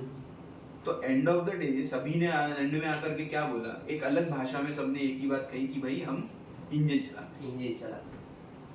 ये टेक्नीशियंस के हिसाब से एक आपको आसान तरीके से मिल गया। अब कोई मैकेनिक भी है तो मैकेनिक के हिसाब से अब आप लोग भी देखते रहोगे, अब मैकेनिकल पार्ट्स के अंदर में भी आपके जो जॉइंट्स है, बेरिंग्स है, ये सारी चीजें हैं, इनको अलग अलग कंपनी अपने अपने हिसाब से नाम देती है। करेक्ट है, हालांकि वो लगने वाला एक ही जगह पे है। करेक्ट, एक पर्टिकुलर बुशिंग होगी जो आपके फैन में हो सकता है, रेडिएटर फैन में जाके लगे, बट उसी बुशिंग के अलग अलग ब्रांड में जाके देखोगे तो अलग अलग नाम मिलेंगे। अब हम देसी लैंग्वेज में बोल देते हैं तो हमको से एक ही तरीके से मिल जाता है, सब पार्ट्स वाला समझ जाता है। वरना टेक्निकली अगर आप मैनुअल उठा के देखोगे तो हर ब्रांड एक अलग नाम बोलता है। तो सभी ने नाम अलग रखे हुए हैं क्योंकि क्लोनिंग, फ्लैशिंग, प्रोग्रामिंग और आपने एक बार क्या कहा, कोडिंग, ये एक्चुअली चारों चीजों के अंदर में कोई डिफरेंस मेजर नहीं है। इसमें अगर कैटेगरी बनाई जा सकती है जो टेक्निकली नहीं है मैं कहूंगा, बट इंडस्ट्री के हिसाब से डिफरेंस है। आप यूं समझ लीजिए क्लोनिंग और फ्लैशिंग ऑलमोस्ट सेम है। ओके, देन बचा आपका कोडिंग और प्रोग्रामिंग। कोडिंग और प्रोग्रामिंग ऑलमोस्ट सिमिलर है, क्लोनिंग और फ्लैशिंग एक सिमिलर है। क्लोनिंग और फ्लैशिंग के अंदर में आप सेम डेटा को सेम डेटा में डालते हो। ठीक है, आप क्या कर रहे हो क्लोनिंग या फ्लैशिंग के अंदर में, जो डेटा आपका है उसी डेटा को उठा के उसी डेटा को उठा के दूसरे मतलब हिस्से में कॉपी कर रहे हैं। बस कॉपी कर रहे हो, तो वो हो जाता है क्लोनिंग या फ्लैशिंग। फ्लैशिंग में भी आप कुछ नहीं कर रहे होते, आप एक फ्रेश डेटा उठा के डाल रहे होते हो। कोई अगर कहे अपडेट मार रहे हैं ये कर रहे हैं तो वो सिर्फ मिसगाइड कर रहे हैं, अपडेट जैसी कोई चीज नहीं होती। ठीक है, हाँ कंपनी ने अगर कोई नया डेटा दिया जाए कि भाई ये देखो अभी जैसे वाया अभी ओबीडी में सर वैसे हो सकता है अगर कंपनी में अपडेट डेटा दे दिया। हाँ कंपनी अगर जैसे नया अभी अपडेट लाई है कि उन्होंने अपने सॉफ्टवेयर को लाया, उनके मगर आफ्टर मार्केट में कोई कह रहा है तो ये पॉसिबल नहीं। वहां से उन लोग सॉफ्टवेयर को ऑप्टिमाइज करते हैं, उनसे गलतियां होती है तो उनको सुधार के वो नया डेटा भेजते हैं। बट आफ्टर मार्केट में तो बेसिकली वो दोनों ही एक तरह से पुराना, आपके पास में एक पुराना डेटा है उसको आप डाल दिए फ्लैशिंग के। सेम कंडीशन ऐसी सर मिली थी, एमजे हेक्टर की गाड़ी थी, कंपनी में ही गाड़ी थी। उन्होंने कॉल किया था, जो टेक्नीशियन है अपना कोर्स लेते वो ट्रेनिंग लेते हैं अपने से, तो उन्होंने बोला सर एमजे हेक्टर गाड़ी जिसमें है ना मैंने कि उसका सॉफ्टवेयर अपडेट करना था मुझे, लेकिन अपडेट करते टाइम है ना 2022 का करना था, लेकिन अपडेट हो गया दूसरी गाड़ी का 2024 का, मतलब ये साल का अपडेट हो गया। तो उसके बाद से वो गाड़ी है ना स्टार्ट होना ही बंद हो गई, बिकॉज उसकी गाड़ी सपोर्ट ही नहीं करती थी उस सॉफ्टवेयर। ईसीएम सेम है, वायरिंग लेकिन थोड़ी सी डिफरेंट हो जाती है। 24 के हेक्टर के अंदर में, 22 या 20 के हेक्टर के अंदर में सिस्टम वाइज डिफरेंस होता है। आप कोई मेजर वायर अगर चेंज हुआ होगा और आपने डेटा डाल दिया 24 का, ये सिंपली आप समझ लीजिए यूं, टाइप 1 जो स्विफ्ट थी, मैं एकदम आसान सिंपल गाड़ी पे से समझाता हूँ। टाइप 1 स्विफ्ट थी, टाइप 2 स्विफ्ट थी, दोनों स्विफ्ट देखा जाए तो एकदम अलग है, दोनों का परफॉर्मेंस भी अलग है, वेट अलग है, बट टाइप 1 स्विफ्ट के अंदर का ईसीएम टाइप 2 का ईसीएम सेम है। आपने अगर गलती से टाइप 2 का डेटा उठा के टाइप 1 में डाल दिया, इंजन लॉकिंग करना शुरू कर देगा, या टाइप 1 का उठा के टाइप 2 में डाल दिया, इंजन लॉकिंग करना शुरू कर देगा। ईसीएम सेम है बट जनरेशन चेंज हो गई गाड़ी की। टाइप 2 में टाइप 1 का डेटा डालोगे, ऑटोमेटिक एसी बंद हो जाएगा, नहीं काम करेगा। टाइप 2 का टाइप 1 में डालोगे तो वो ईसीएम फॉल्ट देने लगेगा, मेरे को एसी नहीं समझ आ रहा कहाँ पे, बिकॉज डेटा अपडेट हुआ लेकिन गाड़ी अपडेट नहीं है। ये वो वाला प्रॉब्लम है। तो उन्होंने सिंपली उस केस में यही करना है कि भाई पुराना जो ईसीएम है, कोई पुरानी गाड़ी है, वो पुरानी गाड़ी का डेटा उठाओ और उसके अंदर वापस से डाल दो और प्रॉब्लम तो उन्होंने सर सॉल्व कर दिया। आपने क्या इधर भी कांटेक्ट किया था सर, ऐसे प्रॉब्लम है, क्या कर सकते थे उनको जवाब दे, मतलब आपके पास अगर सेम मॉडल की गाड़ी है, सेम ईयर की है, तो उसमें से डेटा कॉपी करो और ये गाड़ी नहीं चढ़ा दो, प्रॉब्लम सॉल्व हो गया। वेल एंड गुड प्रोग्रामिंग के ऊपर में। अब जो दो और पॉइंट है, कोडिंग एंड प्रोग्रामिंग। गाड़ी को कोड करना, गाड़ी को प्रोग्राम करना ऑलमोस्ट सेम है। कोडिंग एंड प्रोग्रामिंग सिंपली यूं होता है कि आप लर्न करा रहे हो सिस्टम को कि भाई देखो ये एक नया सिस्टम लगा है, ये पहले पुराना वाला था, अब एक नए बंदे को इधर बिठाया गया है, इससे पहचान कर लो सब लोग आपस में, इसको जान लो। तो बस एक पहचान कराई जाती है, कोडिंग उसी को कहा जाता है, और प्रोग्रामिंग ये हमारे इंडस्ट्री के हिसाब से मैं कह रहा हूँ, टेक्निकली सारे चारों चीजें ऑलमोस्ट सेम होती है। और सर एक मतलब स्कैनर में ऑप्शन आता है कि इमो सिंक कर, और सिंक का मतलब ये सिंक्रोनाइजेशन को आप कोडिंग की तरह समझ सकते हैं। सिंक मतलब सिंक्रोनाइजेशन, सिंक्रोनाइजेशन मतलब समझना, लर्न करके लेना। इसी तरह से और भी शब्द आते हैं, adaptation, configuration, calibration. Synchronisation, adaptation, configuration, calibration चारों ऑलमोस्ट सेम काम करते हैं। ओके, ऑलमोस्ट सेम ही उनका सभी का मतलब होता है। सबका मतलब होता है कि पहचान कराना, ठीक है, समझ के लेना कि कौन है हमारे पास। ऐसा ठीक है सर। अभी अपना टेक्निकल जो डेटा था वो तो सर अपने जो क्वेश्चन थे, मतलब अपने स्टूडेंट लोगों से जो आए थे, वो तो अपने सब के उसके आंसर दे दिए, तो सबको हेल्प तो हुआ ही होगा। जो भी उनके सवाल थे उनको सबका आंसर आपने दे दिया है, साथ में एक्स्ट्रा नॉलेज भी उनको दे दिया है, सबको फायदा हुआ ही रहेगा। बस सर आपका है ना अभी ट्रेनिंग के रिलेटेड है ना कुछ सवाल है जो यूट्यूब के ऊपर या फिर जो अपने ग्रुप है उनके अंदर मतलब स्टूडेंट लोग ने जो डाले थे, जो नए ज्वाइन कर रहे हैं उनके सवाल थे। जैसे कि सर आप 12 वोल्टेज का अगर हमको ट्रेनिंग दे रहे हो तो क्या हम 24 वोल्टेज के ऊपर भी काम कर सकते हैं? तो ऑफ कोर्स मैंने ये हर बार कहा है, बार बार कहा है। देखिए 12 वोल्ट पे आप काम कर रहे हो, आपका सिर्फ वोल्टेज चेंज होता है जब आप 24 पे जाते हो। मैं एक सिंपल सा एजम्पशन पूछता हूँ, आपकी बाइक के अंदर में पिस्टन सिलेंडर ही है, स्पार्क प्लग ही है, इंजेक्टर ही है, थ्रॉटल ही है, आपका साइलेंसर ही है, सब सेम है, एग्जॉस्ट वाल्व है, इनटेक वाल्व है, सारी चीजें वही है। आप बस एक सिलेंडर है वहां पे। आप कार में आ जाते हो, उसी का 4 गुना हो जाता है। आप ट्रक में चले जाते हो, उसी का 8 गुना हो जाता है या 6 गुना हो जाता है। करेक्ट, बाइक का 6 गुना हो जाता है, ट्रक में 6 सिलेंडर मिनिमम आता है मैक्सिमम ट्रक में। जब ऐसा है कि आपके जब पार्ट्स नहीं चेंज हो रहे तो चलाना तो एंड ऑफ द डे सारे मॉड्यूल को वही है, बस फर्क इतना है कि वहाँ बाइक में इतना सा है, ट्रक में इतना बड़ा है, तो ताकत ज्यादा चाहिए। एंड इलेक्ट्रिकल सिस्टम्स के अंदर ताकत वोल्टेज होती है, तो सिस्टम नहीं बदलता, सर्किट नहीं बदलता, वोल्टेज बदलती है क्योंकि ताकत ज्यादा चाहिए। कंट्रोलिंग सेम है, इंजेक्टर पल्स पे कंट्रोल होते हैं ग्राउंड पे, यहाँ भी बाइक में भी वैसे ही होते हैं, कार में भी वैसे ही होते हैं, ट्रक में भी होते हैं। यहाँ तक के बोट में भी जो आपका मोटर लगा हुआ है वो भी सेम इंजन है, जो आपके डीजल इंजन बोट में भी लगाए जाते हैं, पेट्रोल इंजन बोट में लगाए जाते हैं, सिमिलर ही काम करते हैं पूरी तरीके से। तो आप उन पे भी काम कर सकते हो, आपको कोई अलग से सेपरेट ट्रेनिंग की जरूरत नहीं है, बस आपको इतना ही ध्यान रखना है कि आपका सिस्टम क्या वोल्टेज पे काम करता है। एक मेन वोल्टेज छोड़ के बाकी सारा वोल्टेज पूरे सिस्टम का सेम होता है। आपके पार्ट्स थोड़े से चेंज हो जाते हैं, जैसे ट्रक्स के अंदर कुछ एडिशनल सिस्टम आ जाते हैं, आपका एक्सेल लिफ्टिंग का सिस्टम आ जाता है, जो कार में भी प्रीमियम व्हीकल्स में आता है कि आप एक्सेल लिफ्ट एंड ड्रॉप कर सकते हो डायरेक्ट, तो वो कुछ चीजें एडिशनली आ जाती है।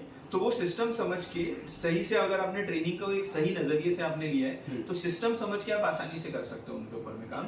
एंड हमारे कई स्टूडेंट्स हैं जो 24 वोल्ट में काम कर रहे हैं। कुछ स्टूडेंट तो अभी रिसेंटली ऐसे भी ज्वाइन हुए हैं जो बोट के ऊपर काम करते हैं, बोलते हैं हमारा कार से कोई लेना देना ही नहीं। मैंने बोला मैंने तो कभी काम नहीं किया है, बट ट्रेनिंग लो आप काम जरूर कर पाओगे। अच्छी बात यह है कि 2 ECM उन्होंने बनाए, ट्रेनिंग लिया उन्होंने, 1.5 महीना उनसे ज्यादा उनको हो गया था। अब वो थोड़े से ऑलरेडी काम कर रहे थे उसपे, तो उनको पता था आधे से ज्यादा चीजें कैसे होती है, कोशिश कर रहे थे। तो 1.5 मंथ्स में वो और अच्छा कैच किए और उसके बाद उन्होंने कहा सर अभी मेरा बहुत अच्छे से बनते जा रहा है।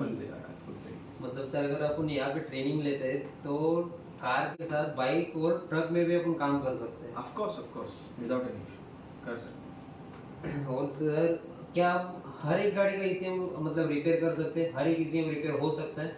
ECM रिपेयर होने का एक सिंपल सा डेफिनेशन, सिंपल सा एक लाइन है। अगर बस उतना ही ध्यान में रखो, बाकी कुछ ध्यान में मत रखो, और यूं समझ लो आप वो मॉड्यूल बना सकते हैं। और सिर्फ ECM ही नहीं, cluster, BCM, ABS, EPS, airbag, सारी चीजें। अगर आपका फाइनेंशियली वायबल है कि आपको फाइनेंशियली उसमें से पैसा निकलेगा, टाइम ज्यादा नहीं लेगा वगैरह, तो आप सिर्फ इतना देखो क्या वो ECM खुल सकता है और क्या वो वाटर प्रूफिंग के साथ सील हो सकता है अगर उसको जरूरत है। अगर वो गाड़ी के अंदर है तो उसको वाटर प्रूफिंग की जरूरत नहीं है, उसमें सिर्फ बंद होना चाहिए। अगर वो गाड़ी के बाहर है मॉड्यूल तो उसको वाटर प्रूफिंग की जरूरत है। तो बस ये 2 चीजें देखो कोई भी मॉड्यूल में कि क्या ये खुल सकता है, और अगर ये खुल रहा है तो क्या ये सील हो सकता है। बाकी अंदर का पूरा सर्किट ऑलमोस्ट सिमिलर होता है, और हमारी सर्किट टू सर्किट ट्रेनिंग होती है, जिसकी वजह से वो सर्किट किस गाड़ी में है इससे कोई फर्क नहीं पड़ता, हम उसको ठीक कर पाते हैं क्योंकि हम सर्किट समझते हैं, ना कि हम गाड़ी के हिसाब से ECM को देखते हैं। हम सर्किट के हिसाब से ECM पे काम करते हैं। तो कोई भी मॉड्यूल आ जाए उसके ऊपर में हम वर्क करके उसका सोल्यूशन पॉसिबल है तो करके देते हैं।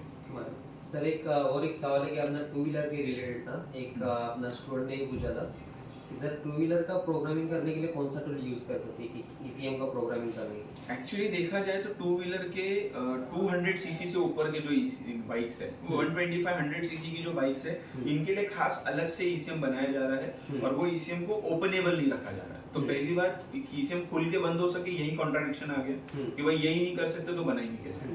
अदर देन दैट 200 सीसी से ऊपर की जितनी भी बाइक्स है हमारी, सब में कार के ही ECM लगाए गए।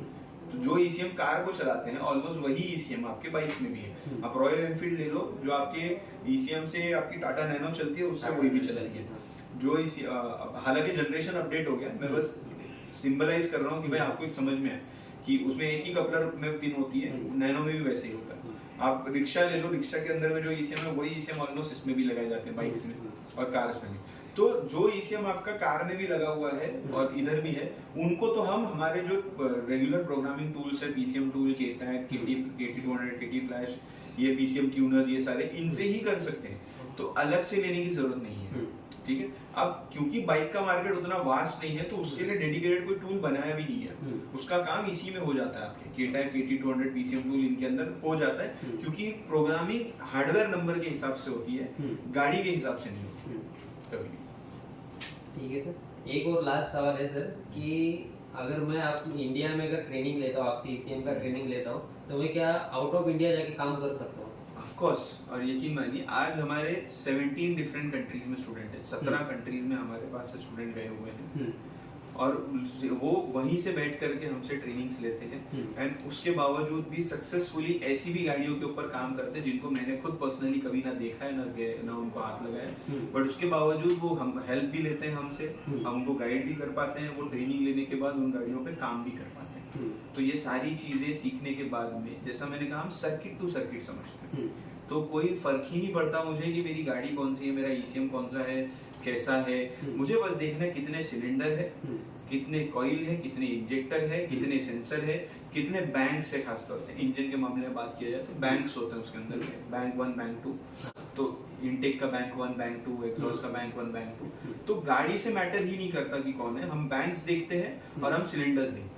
ये दो चीजों के हिसाब से हम समझते हैं कि इसके अंदर में किस सेक्शन में किस हिसाब से क्या हो रहा होगा, बाकी काम आसान हो जाता है। ईसीएम पिन आउट है, वायरिंग डायग्राम्स हमारे पास है, तो कई बार तो वो भी नहीं देखना पड़ता क्योंकि वो खुद हमें बता देता है क्या। अदरवाइज आप वर्ल्ड में कहीं भी रहो, किसी भी जगह पे रहो, ऑलरेडी सक्सेसफुली ये अप्लाइड है ट्रेनिंग, सभी जगह के ऊपर में लोग ले रहे हैं, सीख रहे हैं, काम कर रहे हैं, रिजल्ट निकल रहा है, तो आप बिल्कुल कहीं पर भी इंडिया से बाहर भी जाकर के काम कर सकते हैं कंफर्टेबली ये ट्रेनिंग लेने। सर आप प्रिपेयर क्या करोगे, ऑनलाइन या ऑफलाइन ट्रेनिंग? प्रेफरेंस होती है आपके हिसाब से, इंसान के हिसाब से। एक अब देखिए, क्योंकि हम टेक्नीशियंस एंड स्टूडेंट सबको ट्रेन करते हैं, तो जो इंसान का एक जज्बा अच्छा है कि, और मैक्सिमम टेक्नीशियंस का अच्छा है, जो क्योंकि उनकी रोजी रोटी है, आपकी रोजी रोटी लगी होती है, तो टेक्नीशियंस के साथ में मेरा पर्सनली ओपिनियन ये है कि टेक्नीशियंस के साथ ऑनलाइन में अच्छा रिजल्ट मिला है, बिकॉज वो अपना काम करते हुए अगर डिसिप्लिन रखे, एक पर्टिकुलर टाइम निकाल ले, दिन का 1.5 घंटा ज्यादा से ज्यादा मेरी डिमांड रहती है ट्रेनिंग के लिए। 1.5 आवर्स आप अपने दिन का निकालो हफ्ते भर में, एंड हफ्ते में 2 दिन 2 घंटा निकालो, क्योंकि 2 घंटा में लाइव रहता है, बाकी पूरा 1.5 आवर्स निकालो अपने लाइफ में से एवरी सिंगल डे, और बस 1.5 घंटे के लिए शांति से बैठ के आप ट्रेनिंग लो। इसमें आपको फायदा ये होता है कि आपके पास में सेटअप होता है, सेटअप आपका, जगह आपकी, वक्त आपका, ट्रेनिंग मेरी, आप अपने कंफर्ट पे ले रहे हो, मॉड्यूल्स आपके हैं, आपके पास काम आना शुरू है, आप काम ले करके प्रॉब्लम्स करना शुरू कर सकते हो। जैसे मेरी शुरू की कुछ क्लास कंप्लीट हो जाती है, एक 20 क्लास होने के बाद आप हार्डवेयर बनाने के काबिल हो जाते हैं, वो आप शुरू कर सकते हो तुरंत हार्डवेयर के काम लेना। सॉफ्टवेयर आया तो आप किसी को दे दो, बट हार्डवेयर आप कर लेते हो। तो ऑनलाइन में अगर आपका डिसिप्लिन और डेडिकेशन अच्छा है तो आप बिल्कुल कर सकते हो गारंटी के साथ में, क्योंकि रिजल्ट आया है। ऐसा नहीं कह रहा कि रिजल्ट आ जाएगा, रिजल्ट आया हुआ है, और उस हिसाब से ही यहाँ पर मैं बता रहा हूँ, बिकॉज वो डेडिकेशन होना जरूरी है। बट आपको अगर अटेंशन का प्रॉब्लम है, डेडिकेशन का प्रॉब्लम है, ऐसा कोई अगर आपको दिक्कत है, आपको अगर कोई प्रॉब्लम आती है, तो कोई बात नहीं, तब ऑफलाइन आ सकते हैं। बट ऑफलाइन में याद रखिएगा आपकी 2 टाइम्स इन्वेस्टमेंट हो जाती है। आप जहाँ पर काम करते हो वो भी आप ड्रॉप करते हो, एंड आप यहाँ पर भी आते हो। अब यहाँ पे आपको बेनिफिट ये है कि आप मेरे प्रेजेंस में हो, तो मैं हाथ पकड़ के भी गाइड कर रहा हूँ। वहां पे जब आप होते हो तो वहां पे मैं हाथ नहीं पकड़ रहा हूँ, बट आप बिल्कुल गाइडेंस ले रहे हो, पूरी तरह से इफेक्टिव उस तरह से बने।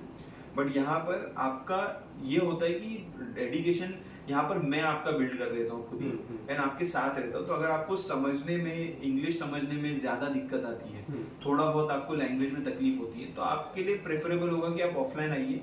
याद रखिए आपका 2 टाइम्स इन्वेस्टमेंट है, फीस, क्योंकि यहाँ पर सेटअप मेरा होगा, टूल्स मेरे होंगे, मॉड्यूल्स मेरे होंगे, मैं खुद यहाँ खड़ा रहूंगा, तो वो सारा एक्सपेंडिचर होता है जो कि एक स्टूडेंट से लेना। प्लस हमारे बैच साइजेस छोटे होते हैं, तो हम बड़े बैच लेकर के कम फीस के ऊपर काम नहीं करते, हम क्वालिटी प्रोवाइड करने पे यकीन रखते हैं, तो हमारा बैच साइज छोटा होता है, तो मैं हर एक पे अटेंशन देता हूँ। ऑनलाइन में टिकट साइज कम इसीलिए है, सर फीस इसीलिए कम है क्योंकि ये सारा एक्सपेंस मेरा बच जाता है। ये मैं कोई मटेरियल वगैरह मेरे तरफ से तो दे नहीं रहा, आप ही का है सारी की सारी चीजें। तो इन्वेस्टमेंट आपका यूं समझिए ट्रेनिंग के साथ में आपका सेट रेडी हो जाता है। जब आप ऑनलाइन में करते हो पूरा किट रेडी हो जाता है और आप काम तुरंत लेना शुरू कर देते हो जैसे ही आपको काम आपका टाइम आ जाता है। ऑफलाइन में आप यहाँ से जा करके अगेन ये इन्वेस्टमेंट भी आपकी 2 टाइम्स, क्योंकि फीस भी आप दोगे, आप अपना काम भी रोकोगे वहां पर जितने टाइम में, देन आप यहाँ से जब जाओगे तो आपके पास रेडी होना चाहिए ये सारे टूल्स लेने के लिए, एंड इमीडिएट काम शुरू करना है आपको। वो बहुत नेसेसरी है। तो ये मैं नहीं कहूंगा कि ये बेटर है या वो बेटर है, मैंने आप लोगों को समझा दिया किसके हिसाब से कौन सा बेटर है। बिकॉज ट्रेनिंग इंसान के हिसाब से होती है, आपके हिसाब से होती है, ना कि मेरे हिसाब से होती है। मैं भी ये नहीं कह सकता कि भाई हर एक पर्सन ऑनलाइन ले लेगा, ये भी नहीं कह सकता कि हर एक पर्सन को ऑफलाइन ही आना चाहिए। वो ऑनलाइन बनाया ही इसलिए कि ताकि जो केपेबल है वो कर ले वहां से, एंड जिनको नहीं जम रहा है वो वहां पर स्टार्ट करें, एक बार देखें वहां पे जमता है बन रहा नहीं। अगर वहां नहीं जम रहा है देन आप ऑफ कोर्स मूव ऑन कर सकते हैं ऑफलाइन के अंदर में, एंड यहाँ पर आकर के अपना एक स्लॉट बुक करके ट्रेनिंग ले सकते हैं। अगर किसी को अवेलेबल मतलब उनको हो रहा है कि अब मैं नजदीक रहता है तो वो यहाँ पे आके ऑफलाइन ट्रेनिंग ले सकता है साथ में। अगर उसको पॉसिबल नहीं है कि मैं यहाँ पर नहीं आ सकता तो ऑनलाइन ट्रेनिंग ले सकता है। यस, वेल, दोनों भी ट्रेनिंग है अपना अवेलेबल है ऑनलाइन और ऑफलाइन में। ओके, ठीक है, ओके। देखो आज के जो सवाल थे सब सवाल के आंसर फैजल सर ने दे दिए सर। और सर ने अपने लिए टाइम निकाला, इसके लिए सबसे पहले तो फैजल सर का शुक्रिया करेंगे। Most welcome, most welcome. देखिए ये वक्त का एक ही चीज चाहूंगा, ये वक्त जो निकलता है इससे जो भी आपको सीखने के लिए मिला, मेरा वक्त लेने के बाद मेरा वक्त जो मैंने आप लोगों को दिया है उसमें से जो सीखा है उसको इस्तेमाल कीजिए, सही तरीके से आप काम कीजिए, सही तरीके से अपने आप को ग्रो कीजिए। हमारी इंडस्ट्री बहुत बड़ी है, बहुत वास्ट है, एंड इसके अंदर बहुत स्कोप है, बट स्कोप उसी के लिए है जो सही तरह से काम करेंगे। उनके पॉडकास्ट में लास्ट तक बने रहने के लिए सभी का शुक्रिया। ऐसे ही अगर वीडियो आपको देखना चाहते हो, इससे आगे भी देखना चाहते हो तो आप जो भी यूट्यूब रहेगा या फिर जो भी ग्रुप आपके है उसके नीचे कमेंट करते रहो। जो भी आपके सवाल रहेंगे ऐसे ही वो सवाल के ऊपर वीडियो बनेगी और उसके जो आपको सवाल रहेंगे उसके आंसर आपको फैजल सर या फिर परी सर जो भी रहेंगे उनके साथ वीडियो बना के उनके आंसर आपको दे देंगे। ठीक है, सब लोग लास्ट तक बने रहे, इसके लिए वापिस आपको आप सभी का वापिस एक बार शुक्रिया करता हूँ और हम अभी निकल रहे। धन्यवाद, थैंक यू सो मच।